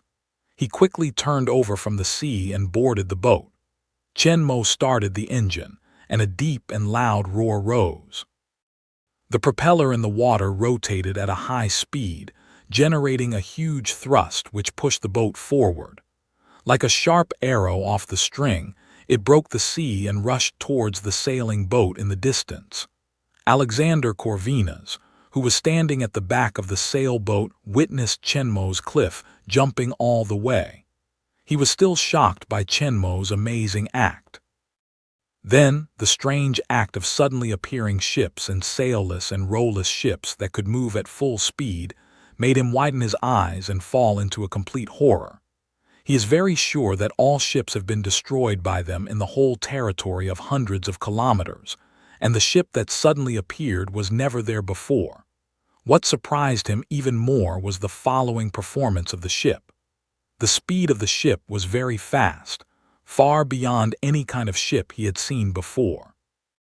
Moreover, there was no sail or oar on the ship, but it was able to break through the waves at a faster speed than a horse on the sea, which was beyond his understanding. Under the incredible gaze of all the people, Chen Mo's driver rushed to the distant sailing boat and soon approached the place less than 100 meters behind it. Until this time, Alexander Corvinus, who was in shock, finally came back to his mind and looked at the Chen Mo who was driving the Shenzhou with his eyes twinkling, and rushed to him with incomparable momentum. At this time, Chen Mo stood proudly on the boat, and his whole body exuded a strong and incomparable force. A pair of sharp eyes firmly locked him. Alexander Corvinus quickly pulled out the gorgeous and ancient sword at his waist, and his eyes were fixed on the rapid Chen Mo. His face was heavy. As an immortal who has lived for hundreds of years, Alexander Corvinus has experienced all kinds of complicated and strange things, but he has never met such a powerful existence as Chen Mo, who is full of mystery and has all kinds of incredible magical abilities. The great Alexander Corvinus never feared anyone, but he had to admit that he had deep fear for Chen Mo. This is a more mysterious and powerful existence than him. Chen Mo on the boat didn't know what Alexander Corvinus thought at this time. Seeing that the distance from the boat was less than 50 meters, Chen Mo turned off the engine and let the boat continue to rush towards the boat at high speed by inertia. At the bow, Chen Mo drew out the king's sword and held it in his hand. With sharp eyes, he firmly fixed his eyes on Alexander Corvinus, who also held a long sword and was on guard. Seeing that the distance between the boat and the stern is less than 10 meters, when the boat is about to collide, Chen Mo starts to step on the boat heavily with his feet, and the whole boat sinks down a large part. A huge force broke out from his legs. Chen Mo jumped up from the boat and, with the help of inertia, rushed to Alexander Corvinus on the deck at the back of the boat. The distance between the two men quickly shortened and became closer. They could even see the cold light in each other's eyes. Just as Chen Mo was about to fall on the deck, Alexander Corvinus suddenly moved. He took a few steps forward quickly at his feet, approached the place where Chen Mo was about to fall, raised his long sword, and quickly stabbed Chen Mo in the middle of the air at his chest. He wanted to seize the opportunity when Chen Mo was in the middle of the air and couldn't dodge. If Chen Mo can't resist his sudden attack, he will be stabbed by his sharp sword. If he doesn't die, he will be seriously injured and unable to fight again. If Chen Mo stops the sword with a sword, his balance will be broken when he is in the middle of nowhere. At that time, he will completely seize the opportunity to launch a continuous and fierce attack while Chen Mo is unstable and defeat Chen Mo at one stroke. It has to be said that Alexander Kovinas, after all, is an old monster who has lived for hundreds of years. He has rich experience in fighting, which makes Chen Mo extremely disadvantaged. If it is ordinary people, it is bound to lose the opportunity under his calculation, fall into the downwind, can only be beaten by him. Unfortunately, his opponent is Chen Mo. A world full of Captain America, with 6 times the physical quality of ordinary people, and a body of invulnerable and indestructible Edelman alloy armor battle suit, as well as the king's sword accidentally obtained from the royal mausoleum of Norway, which hides the magic cube of the universe. For others, there are many ways to deal with the killing moves that can't be dealt with. Alexander Kovinas' ingenious calculation made Chen Mo's eyes bright. From this simple move, we can see that his fighting skills and experience are far above Chen Mo. But sometimes, skill doesn't mean everything. Alexander Kovinas is Chen Mo's strongest opponent to date. Chapter 116. Before Chen Mo's landing on the deck, he rushed forward to attack suddenly, and the super speed that broke out was not under Chen Mo. If at ordinary times Chen Mo can't help fighting with him, he can't help but hone his fighting skills with his hands. But at this time, he doesn't have such a mind. It took him 3 years to conquer most of Europe and catch up with him here. If he missed the chance, he would not know how many years it would take to get the perfect blood again, so Chen Mo didn't want to take any risks. The most urgent task is to take Alexander Kovinas completely. Other things can be said later. In the face of Alexander Kovinas' sharp sword, Chen Mo did not dodge, but let the sharp point of the sword approach his chest at a high speed, and the sword of the king in his hand came out obliquely, cutting towards the long sword in Alexander's hand. Looking at Chen Mo's response, Alexander Kovinas saw a glimmer of joy in his eyes. Chen Mo did not dodge the long sword stabbed at his chest, but he wanted to beat his long sword. But at this time, the tip of the sword is very close to his chest. At this distance, his block has been a little late. Even if he can hit his long sword, he can't completely avoid it. Even if he can't stab his chest at one stroke, he will definitely hit his chest and abdomen and still can't escape the serious injury. Alexander Kovinas' grip on the sword is tight. Judging from Chen's performance on the deck, his strength is absolutely strong. He must spare no effort, be ready to defuse Chen's block at any time, and stab Chen's vital part with his long sword as much as possible. With the 2 swords intersecting, the great power from Chen Mo's sword did not appear. Hiss! With a crisp and short sound of metal friction, Alexander Kovinas felt his hand was light. Then he was shocked to find that his sword was completely cut off by Chen Mo from the root. The whole sword body lost its connection and fell obliquely towards the deck under his feet. Only a small part of the sword body at the root was connected with the hilt in his hand. The originally sharp long sword became a piece of scrap iron without any lethality. Alexander Kovinas can't help but be confused.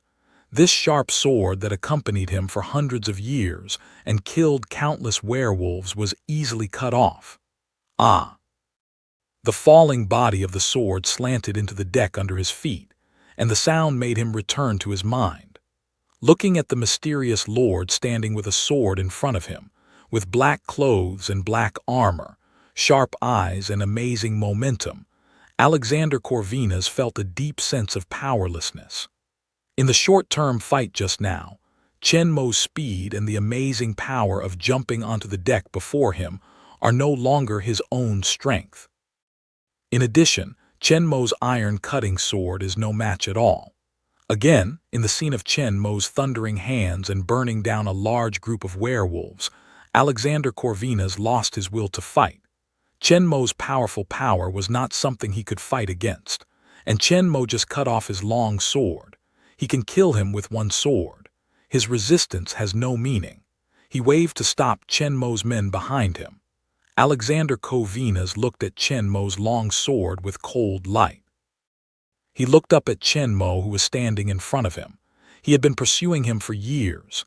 He even conquered the whole European continent to catch him. For 3 years, you finally found it.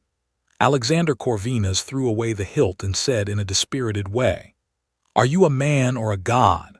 Looking at Chen Mo, who was covered in mystery with black clothes and black armor in front of him, Alexander Corvinus' voice was full of doubts. Asked the question that had puzzled him for years, Alexander Corvinus looked forward to Chen Mo and waited for his answer. Chen Mo hears the words and thinks for a moment. Looking at Alexander Corvinus, who is full of expectation, his low and dignified voice slowly spreads out from under his helmet. "I am a man and a god." Chen Mo is a man, right, but he has a powerful power beyond ordinary people, knows the secrets hidden in the world, can shuttle in the world of films and constantly become stronger. For people in the world, it is no mistake to say that he is a god. For his people and knights, Chen Mo is the god they believe in. Chen Mo's words made Alexander Corvinus fall into thinking, is it human? Is it God? Is it the God who comes to the world as a human? Chen Mo's answer and Alexander's own brain tonic finally solved the doubts in his heart. It seems that heaven is really going to take back his strength. These abilities were originally given by heaven. Since he can't escape, let him take them back. He has lived hundreds of years more than others and experienced all the splendor, beauty, and magnificence. He should be satisfied. Maybe it's time to experience the process of old age and death in ordinary life. The 2 sons are now in Chen Mo's hands. With his ability, he will not let them continue to curse the world. He will not have to follow them to clean up the mess. I don't need to hide everywhere. I'm afraid that Chen Mo's knights will suddenly appear in front of him. Put down all the burden in his heart, Corvinus felt light all over his body as if he finally got off. Looking at Chen Mo, Alexander Corvinus' eyes became calmer and calmer, and he said slowly with the indifference of putting everything down, "I'll go with you." Chen Mo, who conquered most of the European continent, and his Templar knights returned to Blackstone Castle. People in the territory rushed to both sides of the road to welcome their great lord back triumphantly. The majestic black 9-headed dragon flag is waving in the wind. Hundreds of heavily armored knights form a strong and dignified team, with neat military appearance and distinctive armor. The momentum of the rainbow makes the men, women, old and young onlookers show their respect one after another. Looking at the knights riding on the high steeds, wearing silver armor, strong, handsome, noble, and dignified, the young girls' eyes are full of deep admiration, while the young people have their eyes shining, and they all wish they could wear the handsome armor and become the Lord's temple knights. But in this magnificent team, there are dozens of slightly decadent figures. It's Alexander Corvinus and his elite men captured by Chen Mo. On that day, Corvinus was defeated by Chen Mo with the sharp edge of the king's sword. He was awed by Chen Mo's strength. He wisely chose to surrender and didn't let his subordinates continue to resist and make unnecessary sacrifices. Since he is so witty, Chen Mo doesn't embarrass him. After collecting their weapons, they are not bound or imprisoned. They are allowed to ride their own horses and follow them back to Blackstone Castle. It's not Chen Mo Toda. Surrounded by hundreds of armed vampire knights, they can't win even if they have weapons. In addition, Chen Mo's own perception pays attention to their actions at any time. They can't escape at all. Back to Blackstone Castle, Chen Mo ordered the knights to take Alexander Kovina's men down to take care of them, and then he took Kovina's into the castle. Would you like to see Marcus and William? Marcus was sent by Chen Mo to conquer the Eastern Territory before he just returned to the castle a few days ago. William was kept in a dungeon that had been built. No need. Alexander Kovina's walked slowly behind Chen Mo and shook his head slightly. I've been watching them in the dark for many years, and it's time to take a rest. It's all your business in the future. Now one of them is Chen Mo's servant, and the other is Chen Mo's prisoner. It's true that he doesn't need to worry about cleaning up the mess and taking care of the future affairs. Hearing this, Chen Mo didn't say much. He took Kovina's directly to the hall inside the castle. This hall covers a large area and has a large space, and it can accommodate hundreds of people without any crowding. Chen Mo takes one of the two swords used by the knights and throws it to Alexander Kovina's on the opposite side. Kovina's reached for the sword and looked doubtfully at Chen Mo. Shua. Chen Mo gently drew out his long sword, and his eyes were sharp. The whole man was like a sharp sword out of the body. His sharp momentum pushed hard on Alexander Kovina's. Let's have a good fight. Alexander Kovina's looked at Chen Mo's sword, which was the same as his, and his eyes flashed a light. Sword he used for hundreds of years. Soldiers, robbers, knights, werewolves, countless lives died under his sword. He asked himself that the sword is unparalleled. No one can rival. Chen Mo cut off his sword on the ship before. In addition, Chen Mo's terror ability of controlling thunder before made him lose his will to fight. But Chen Mo now means to have a competition with him on his own, which makes Alexander Kovina's, who is proud of his swordsmanship, feel the desire to fight again. With the rising of the war, Alexander Kovina's momentum began to rise. Their eyes collided in the air, and the air seemed to have ripples. With his eyes firmly fixed on Chen Mo, Alexander Kovina's took out his sword and, without saying a word, made a move at his feet and rushed straight to Chen Mo. The two most powerful people in the world finally ushered in this summit battle. In the ancient and magnificent conference hall of Blackstone Castle, where the rulers of the whole European continent are located, there is a peak battle between the two strongest in the world, which is on stage. Chapter 117. Alexander Kovina's rushed to Chen Mo in an instant with amazing speed. The sword in his hand, with unparalleled momentum, pierced the air and stabbed him straight in the chest. In this move, the powerful power and amazing speed broke out in an instant, which changed the faces of Andrew and Victor and others. Before Chen Mo and Alexander Kovina's ended their battle on the sailboat very quickly. They didn't know how strong Kovina's was. Until then, they didn't know that Chen Mo had been searching for the goal for several years, which was so powerful. In the face of Alexander Kovina's powerful and swift sword, Chen Mo's eyes were full of light, and he only felt the blood all over his body was boiling, and his mind was clear and focused as never before. That's how it feels to fight. His eyes were firmly locked on the sword that came from the quick stab in front of him.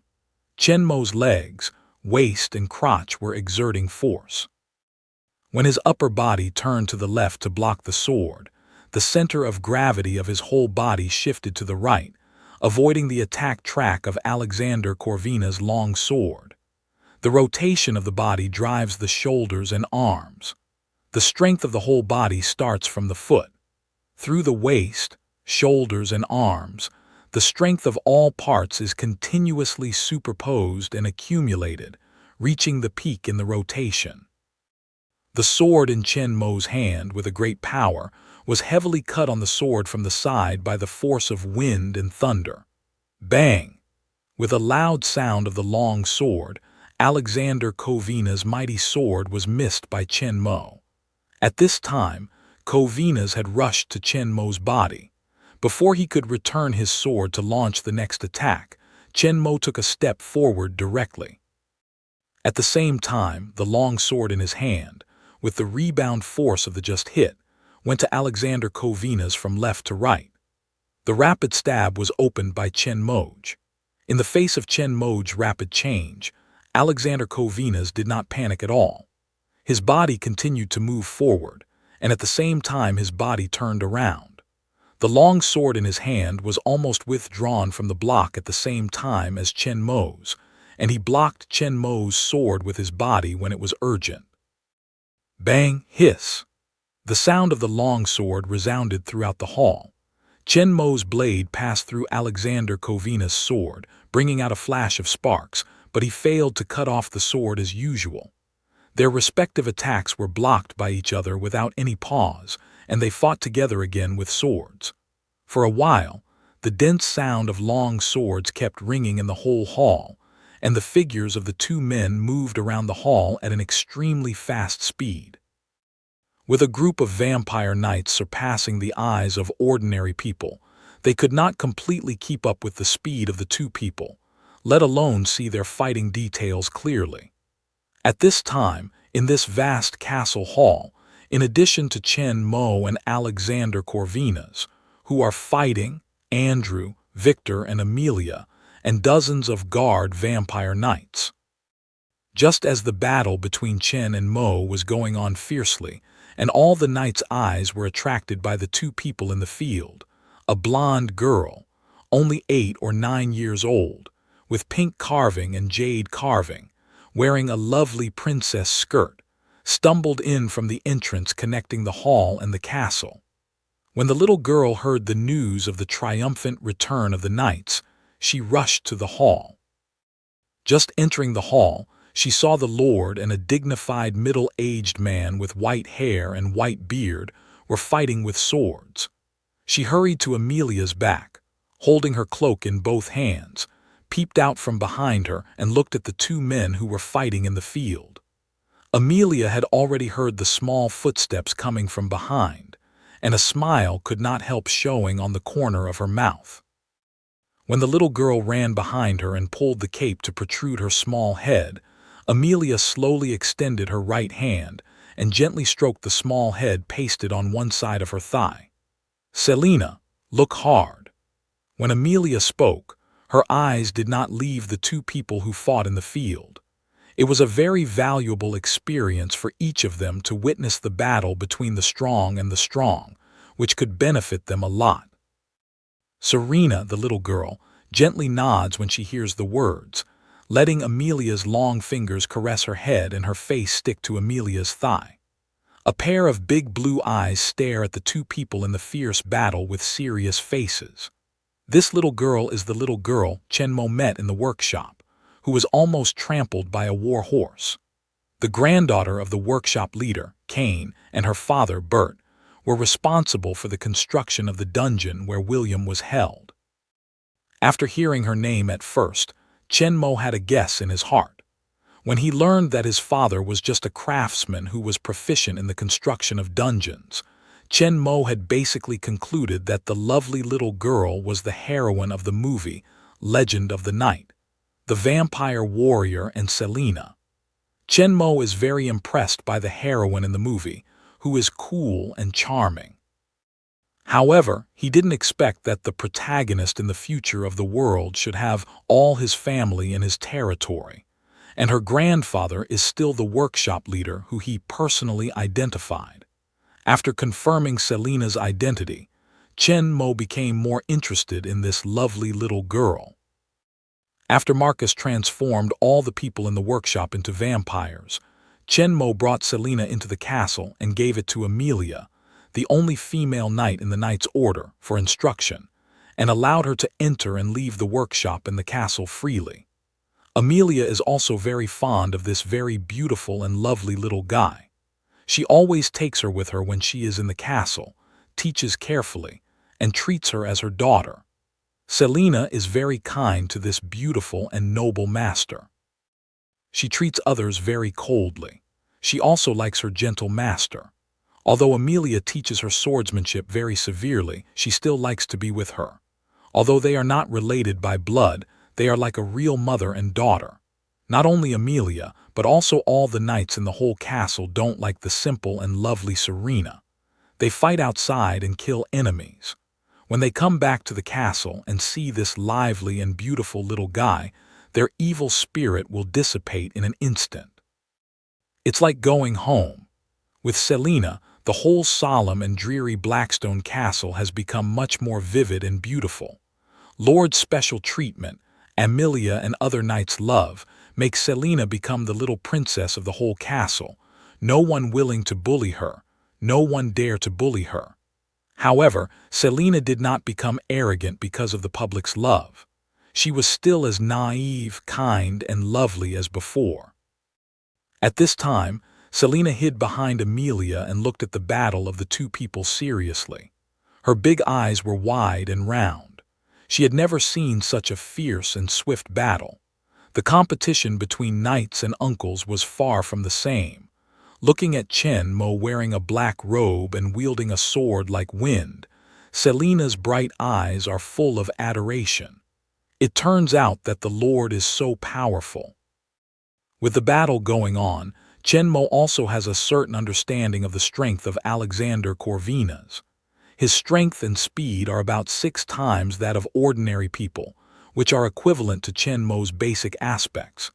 His fighting skills and experience still need to be superior to Chen Mo, who can barely cope with it by a better perception and response. The two men are of equal strength and have their own strengths. For a while, they fought with each other.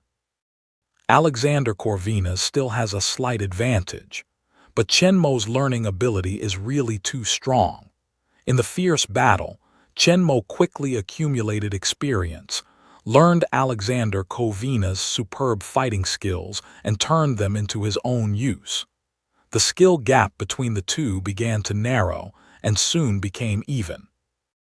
Alexander Corvinus began to be cautious, to be relaxed and confused after gaining the upper hand, and now gradually began to be suppressed by Chen Mo, and his face became more and more surprised. The longer the battle, the greater the pressure on Chen Mo.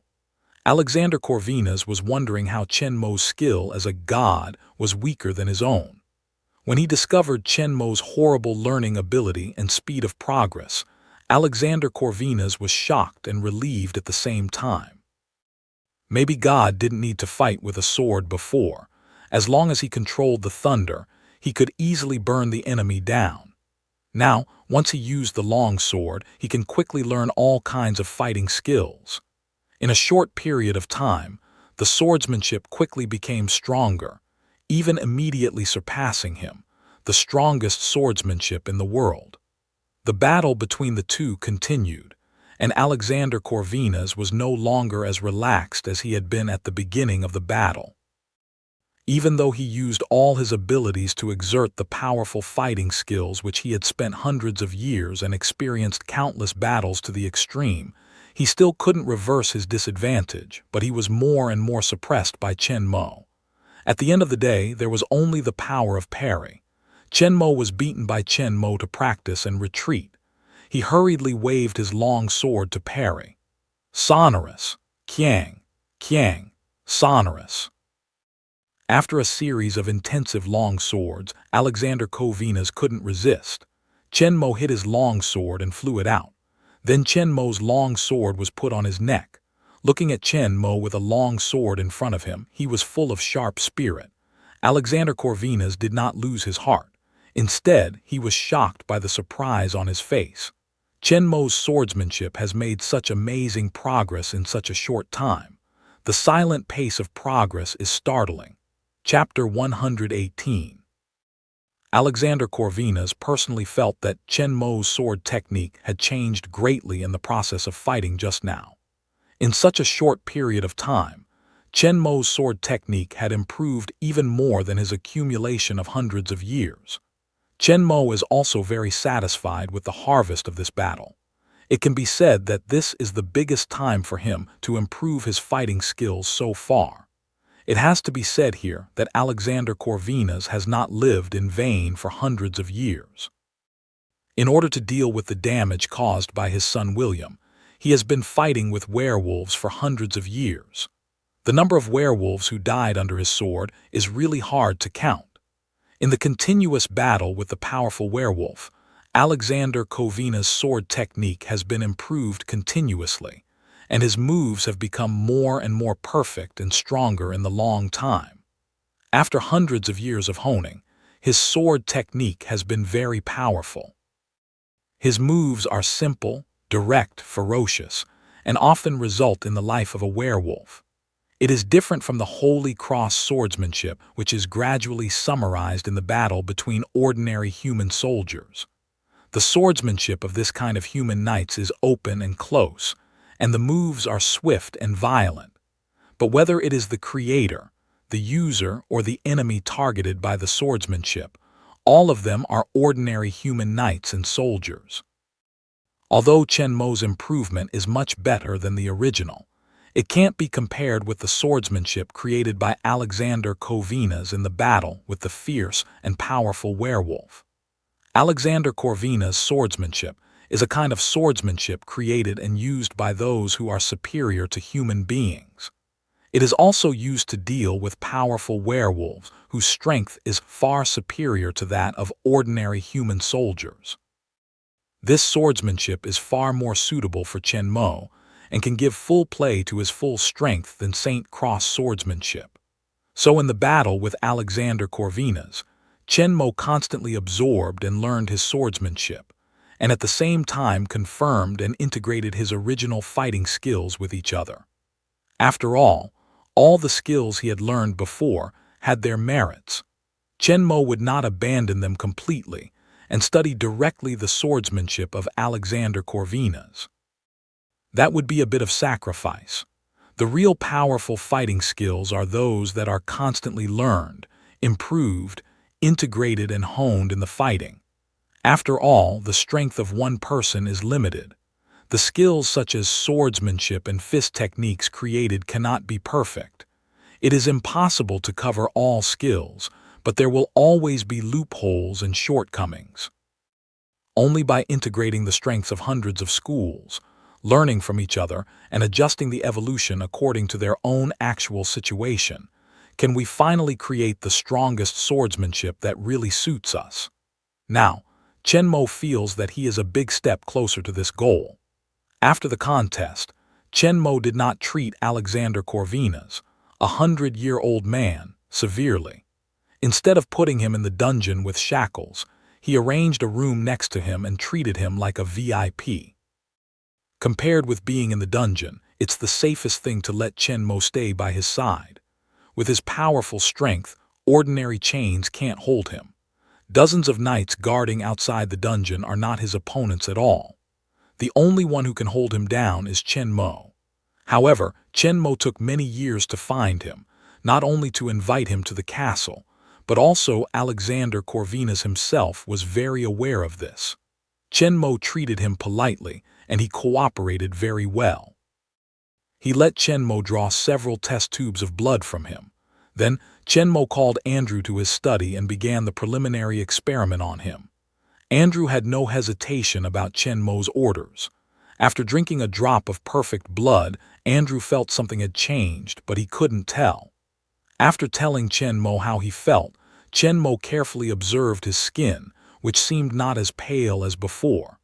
After thinking about it, he took him to the curtain. In addition to Chen Mo, the castle is full of vampires. In order to prevent being hurt by the sun, most of the windows in the castle will be closed with thick wooden boards in the daytime. Candles and oil lamps are lit in the castle day and night for lighting. In the whole castle, only the rooms Chen Mo often goes to are not closed with wooden boards, but only with thick curtains that can completely block the sun. When there are no other vampires, Chen Mo can enjoy the brightness and warmth of the sun alone. Take Andrew to the curtain. Chen Mo gently opened the curtain a little. A ray of golden sunshine came in from the gap, so that the study, which was a little dark and cold, had a little more light and warmth. Reach into the sun. In the face of Chen Mo's order, Andrew did not hesitate. Although he knew that the sun would burn his hand and cause great pain, he would not disobey Chen Mo's order. Andrew stepped forward 2 steps, raised his right hand, and peeped slowly into the golden sunshine. When the sun shone on his hand, Andrew, who was ready to bear the great pain of the sun burn, was surprised to find that there was no pain in his hand. On the contrary, a long-lost warm feeling came from the place where the sun shone, which he had not realized for several years. My lord, this. Andrew turned his hand in the sun and found that nothing really happened.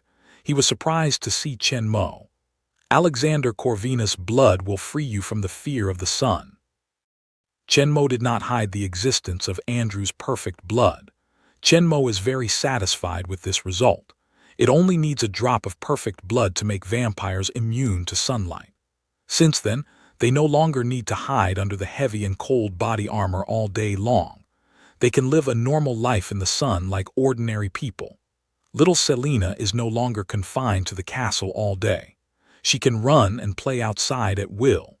During this period, the lively Selina is almost choked. Since she was transformed into a vampire, everyone has not allowed her to go out. Returning to the workshop is also through a secret channel connecting the castle and the workshop cave. Only at night, she can run to the square outside the castle and play alone under the moon for a while. She had not seen the blue sky and white clouds, the green grass and leaves, and the bright and warm sun hanging high in the sky for a long time.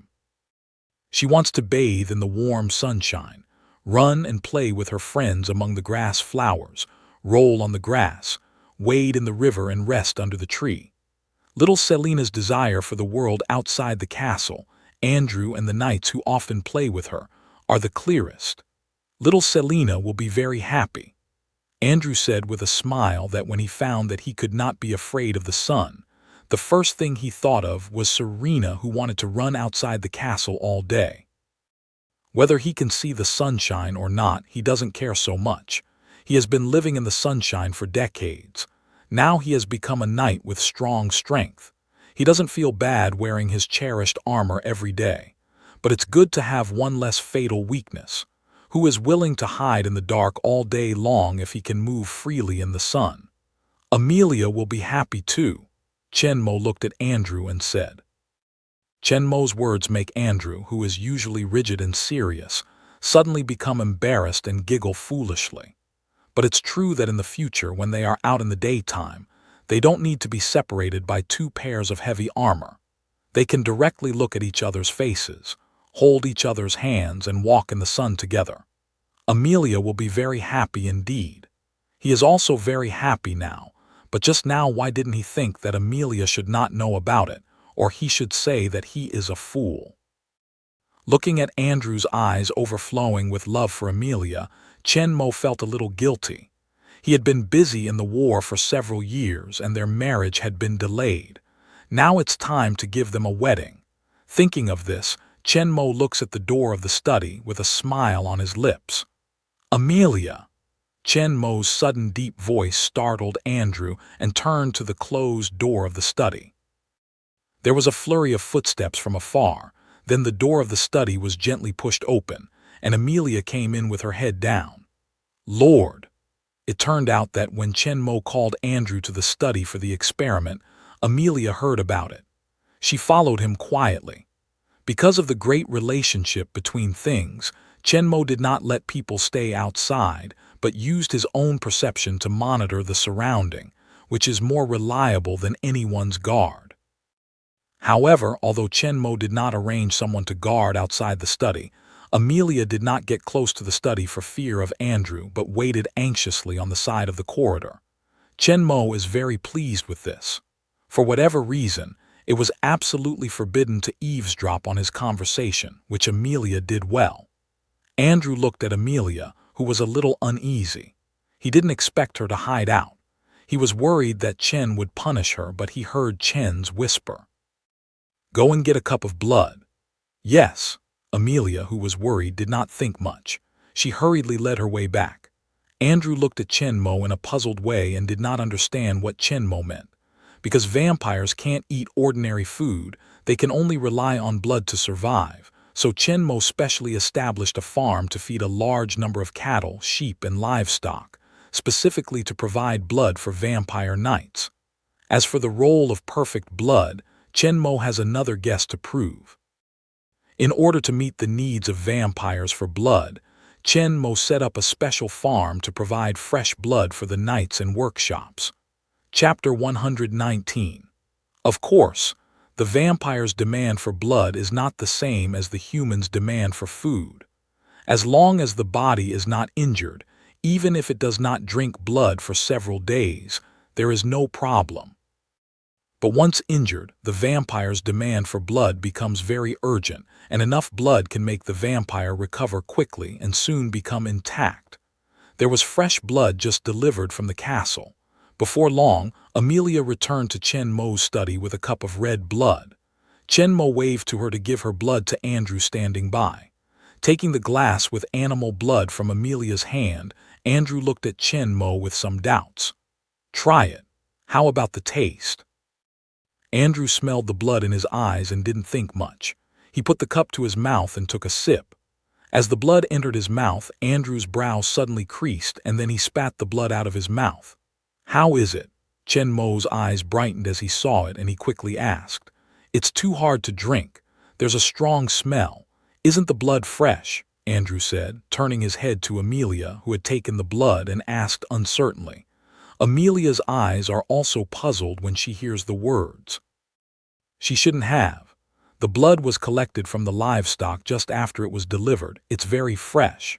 She believed that the farm people would never dare to send the fresh blood to the castle, and she also smelt it when she took blood before. It's really fresh blood. In the first 2 steps, Amelia reached for Andrew's glass. She put it under her nose and sniffed it. She found nothing wrong, so she took a sip to her mouth. She swallowed the blood happily, and Amelia looked at Andrew strangely. "Very fresh blood, no problem. What's the matter with you?" Instead of answering her questions, Andrew turned to Chen Mo. "Lord, is this? It seems that your defect has been completely remedied. I think you should be able to enjoy the delicious food as before." After being transformed into a vampire, their food is only blood. All the delicious food in their mouth becomes hard to swallow, and even if they are forced to eat it, they will spit it out uncontrollably. Chen Mo speculated that this was due to changes in their sense of smell, taste, brain sensation, and the whole digestive system. Just as sheep eat grass and wolves eat meat, different creatures have different needs and feelings for food. The stomachs of carnivores have been unable to digest crude fiber plants, and vampires can no longer eat food other than blood. For ordinary people, the smelly blood is delicious and fragrant for vampires. However, compared with the monotonous blood, Andrew was very happy to continue to enjoy human food, which made him feel like a person rather than a blood-sucking monster. "Any other changes?" Chen Mo's question interrupted Andrew's reverie about food. Hearing Chen Mo's words, Andrew carefully felt the changes in his body, pulled out his sword and waved it in place, but he didn't find any other changes. "Put away the sword," Andrew said to Chen Mo. "No other changes, my lord." Hearing this, Chen Mo nodded. It seems that the effect of a drop of perfect blood is only limited to making up for the defects of vampires, and the strength has not been enhanced. Amelia was confused by their words and looked at them in a daze. With a smile, Chen Mo did not rush to answer her doubts, but picked up the test tube containing Alexander Kovina's blood and handed it to Andrew.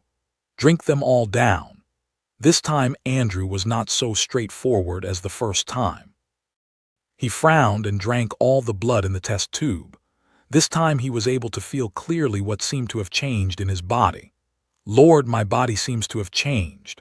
Before Chen Mo asked, Andrew clenched and unclenched his fist, feeling the change of his body, and said with some uncertainty. As if feeling was not so sure, Andrew pulled out his long sword again and was ready to test it. Amelia at last couldn't help it. Shua pulled out her long sword and stepped forward to stand beside Andrew. "Let me help you see what's going on in your body." Then Amelia turned her head and looked at Chen Mo carefully, waiting for his approval. Chen Mo could not help laughing. In his mind, he recalled the scene when she heard that Chen Mo had come to propose marriage in Marquis Leonard's castle. Amelia rose up angrily and resolutely to draw her sword and prepare to lead his knights to fight Chen Mo to the death. Obviously, Amelia, who was arrogant and frank, was angry because of their betrayal. She had no way to deal with Chenmo, so she was ready to spread her anger on poor Andrew. Chenmo looks at Andrew, who is a little confused, smiles and nods. With Chenmo's permission, Amelia turned to Andrew and gave him a pair of beautiful eyes which gave him a fierce look. Then she had a drink and rushed straight to him with a sword. When Andrew saw it, he quickly raised his sword to block it. Amelia relentlessly cut the sword at him. The two fought in Chen's big study. At first, Andrew was a little better than Amelia, but he always lost in the competition. Because he was afraid of hurting her accidentally, Andrew never dared to use all his strength and kept Amelia careful. This time it was no exception. Andrew still chose to play defense, but after a few moves, both of them found a difference. Despite Andrew's intention to keep his hand, Amelia felt great pressure. In the short-term fight, Andrew showed far more strength and speed than her. During the exchange of long swords, Amelia only felt that her strength was far better than that from Andrew's sword, which made her hands numb. If Andrew didn't stop the attack in time, maybe her long sword would be hit and fly. After fighting for a while, both of them stopped. Amelia looked at Andrew in surprise, wondering how his strength had suddenly become so much stronger. But it was Amelia. Her brain was not stupid at all. In an instant, she thought about the conversation between them and the blood in the test tube Andrew had drunk. What was the blood just now? In the face of Amelia's question, Andrew did not answer but turned to Chenmo. Although the question was asked by his beloved without Chenmo's permission, he would never tell the secret. Amelia saw this and turned to look at Chenmo. She knew it must be very important. She felt a little uneasy. She didn't know whether Chenmo would allow her to know. Chenmo has nothing to hide from his loyal subordinates. He tells them the identity of Alexander Corvinus and the secret of his blood. Just now he saw the battle between the two men. Although Andrew deliberately gave way and didn't use all his strength, Chenmo still accurately judged his current level of strength. After drinking the perfect blood in the whole test tube, Andrew's strength has been greatly improved. He had more than 3 times the physical quality of ordinary people, and now he has been promoted to 5 times that of ordinary people, similar to the American Captain Steve, who has been transformed by the enhanced super soldier serum. Also want to see the strengthening limit of perfect blood to vampire. Chenmo let Andrew drink a perfect blood, but this time in addition to making him feel more energetic and full of blood boiling, he did not continue to enhance his strength. It seems that it is the limit of perfect blood to strengthen vampires before. No matter how much you drink, it is useless. It may even exceed your body's capacity to bear and burst your body directly. After the success of the preliminary experiment, Chenmo ordered people to call Victor to the study. These 3 men are Chenmo's most powerful subordinates, as well as the most loyal and powerful knights to him. Looking at the 3 confidants standing in front of him, Chenmo took 2 tubes filled with bright red blood from the shelf on the table. In Amelia's face full of excitement and Victor's face full of doubts, he gave them 2 tubes. Andrew, explain to Victor, Chenmo said, turning back to his chair and sitting down. After Andrew finished talking about the origin of Alexander Corvinus and the role of blood in the test tube, he raised his fingers to Victor and Amelia, who were also excited, and signaled them to drink the perfect blood. In a short time, Victor and Amelia also absorbed the perfect blood, completed the reinforcement, and achieved 5 times the physical quality of ordinary people. Of course, due to the characteristics of vampires, their speed is slightly better than their strength. The secret of Alexander Corvinus and perfect blood Chenmo only told the 3 of them, not intended to let more people know. In fact, after several years of war, all the knights in the temple order became more and more loyal to Chenmo. Chenmo did not worry that they would betray or disclose the secret of perfect blood. The reason why the secret of controlling the blood of perfection was only known to Andrew was not for the sake of guarding against the knights, but for the sake of guarding against the ambitious people in the future. After all, no one can be sure about the future. Some of the secrets are better to be locked tightly. The more people know about them, the more likely they are to have problems. Now, go outside and guard for me. No one is allowed to come in without my permission. The function of perfect blood has been verified. Next, it's his turn. Let Andrew 3 people guard outside the study just in case. Chen Mo finally wants to officially start to strengthen his perfect blood. He has worked hard for several years to make this day. Chapter 120. Close the door of the study. Chen Mo returns to the broad desk and sits down. Before starting, Chen Mo first mobilizes his perception, closes his eyes, and carefully feels the surrounding situation. All the tiny sounds came into Chen Mo's ears. 3 steady and powerful heartbeats came first.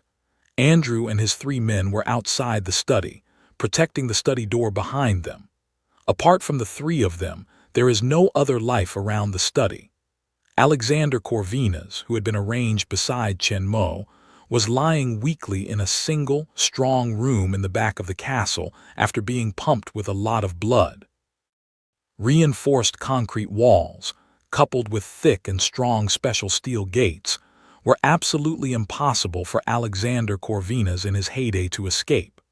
In addition, hundreds of fully armed members of the order, except for half of the guards in the main building of Chen Mo's castle, all the rest are here. Even if he had a way to escape, he would never be able to break through the 3 barriers formed by the knights, especially the 3 Andrew after the perfect blood strengthening. Under the siege of the 3 men, even Alexander Corvinus could hardly cope. The outside layout is foolproof, and there is no abnormality around. Chen Mo opens his eyes and finally begins to strengthen himself. At first, like Andrew, he drank a drop of perfect blood directly. After swallowing, Chen Mo waited quietly for a while, but found that there was no reaction at all. It seemed that what he drank was a drop of ordinary blood. The first attempt failed. Chen Mo did not get angry but fell into the focus of thinking. After a while, Chen Mo just nodded thoughtfully. Andrew, after they drank the perfect blood, they soon completed the evolution, but he drank it without any reaction. The problem should be their physique. Andrew is a vampire. They can directly absorb the blood they drink, turn it into their own use, and even get the memory of the blood owner from the blood. But as perfect blood removes their dependence on blood, that ability disappears. Chen Mo is not a vampire. Although he is more powerful than them, he is still a human being, unable to turn blood into his own directly like a vampire. In this way, we can only change the way.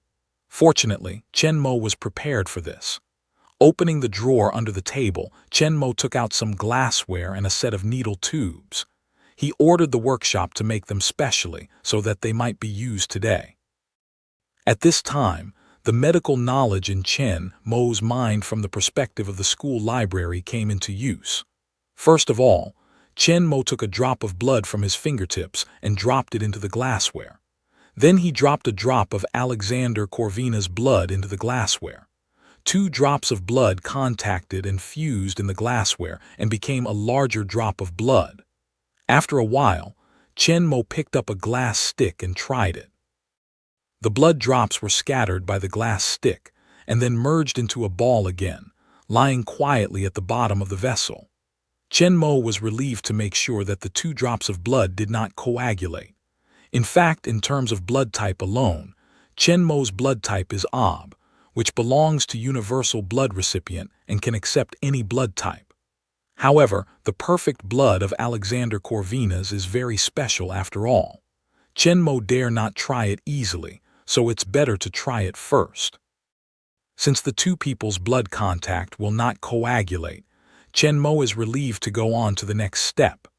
With the needle tube full of perfect blood, Chen Mo pulls up the sleeve of his left arm, revealing the blood vessels inside the elbow. To find the right position, Chen Mo slowly stabbed the tip of the needle into the blood vessel, paused a little, and then Chen Mo firmly injected the perfect blood into the blood vessel. Chen Mo's injection is very slow, and he is ready to stop once there is a problem, but obviously his worry is superfluous. With the infusion of perfect blood, Chen Mo felt a hot, warm current flowing along the blood vessels to the body and soon into the heart. Then his heart began to beat faster, and his body slowly became hot, but there was no bad feeling. The perfect blood injected in follows the blood in the blood vessels. Driven by the strong heart, it quickly flows all over Chen Mo's body. Where the perfect blood flows, all the cells there begin to change. Under the influence of perfect blood, the genes in the cells begin to recombine and evolve in a more perfect direction. But after a while, the feeling began to weaken. Chen Mo knew that it was because the perfect blood in the body was not enough. Without a moment's hesitation, Chen Mo infuses the body with a lot of perfect blood that has already been prepared. The burning feeling is back and stronger than before. Chen Mo feels that his blood seems to have been boiling. It seems that the blood flowing in the blood vessels is not the blood, but the magma. Everywhere the blood flows, the body seems to be immersed in the baking of the lava. In this hot blood, it is melted. Then it is solidified again and becomes a new material. At the same time, Chen Mo suffered a lot from the drastic changes in his body, even more than when he was strengthened with super soldier serum. After all, this is the evolution from the genetic level. Every nerve, every cell is changing from the inside out. Chen Mo, who has had similar experience, is barely awake by his strong willpower and sits on a broad chair with sweat flowing down like rain. With the continuous infusion of perfect blood, the severe pain finally reached its peak. Before Chen Mo could not hold on to his coma, the evolution of his whole body cells was finally completed. Chen Mo's bone marrow began to continuously create new blood, replacing the original common blood in the blood vessels. It was similar to the feeling of injecting the perfect blood before, but it was more gentle, and a lot of feelings were surging around Chen Mo. Finally, all the blood flowing in Chen Mo's body was replaced by his own newly generated blood, which is his own perfect blood. Integrating the perfect blood of Alexander Corvinus, Chen Mo's body has undergone tremendous changes. The physical quality that had reached the bottleneck has finally broken through and been promoted again. Although the range is not large, it only increases to 7 times that of ordinary human beings, but Chen Mo can feel that his current physical quality is far from the limit. The perfect blood has greatly enhanced his potential. As time goes on, his strength can continue to improve. As for what the limit is, Chen Mo is not clear. The perfect blood is not only to strengthen Chen Mo's physical quality.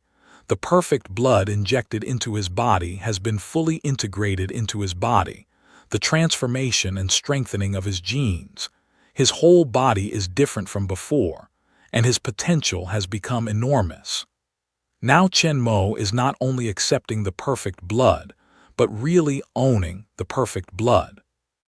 His genes and cells have changed, and the blood produced from his bone marrow is the perfect blood, just like Alexander Corvinus, and even powerful.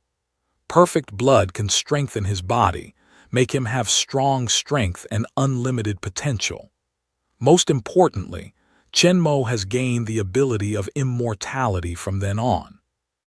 The super soldier serum fortification previously accepted in the Captain World of the United States only slowed down the aging speed of Chen Mo, who could live a lot longer than ordinary people, but still aged and died. So Chen Mo would let Colonel Phillips and Howard Stark freeze their bodies and take turns in charge of the Shield Bureau. But the blood of perfection is different. Chen Mo really has immortal life. Time will become a set of numbers for him. He no longer has to worry that too long in the movie world will cost his life and grow old quickly. Since then, Chen Mo has a real immortal body. After several years of operation, layout, search, and battle, Chen Mo finally got everything he wanted. Chen Mo pushed the door open and walked out of the study. Andrew, Victor, and Amelia, who were all on guard outside, hurriedly turned to salute. "My lord, Disarm and bring Serena to see me," Chen Mo said to the three. "Yes, my lord." After the three left, Chen Mo turned and went to the bathroom. In the reinforcement just now, Chen Mo was soaked in sweat. It was uncomfortable to stick his robe on his body. He had to wash it well.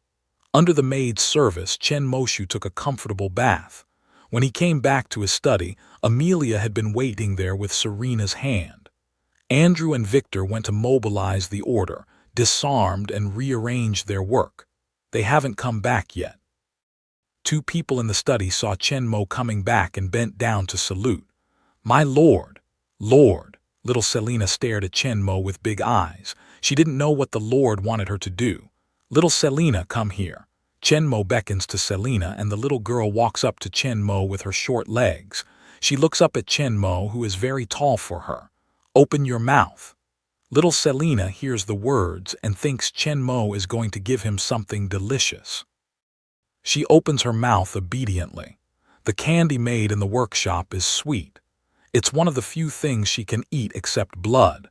It's just that the Lord said that children can't eat too much sugar and will get cavities. She is allowed to eat only one piece a day. No one can disobey the Lord's orders, so no matter how she coquettes Amelia, she will not give her more.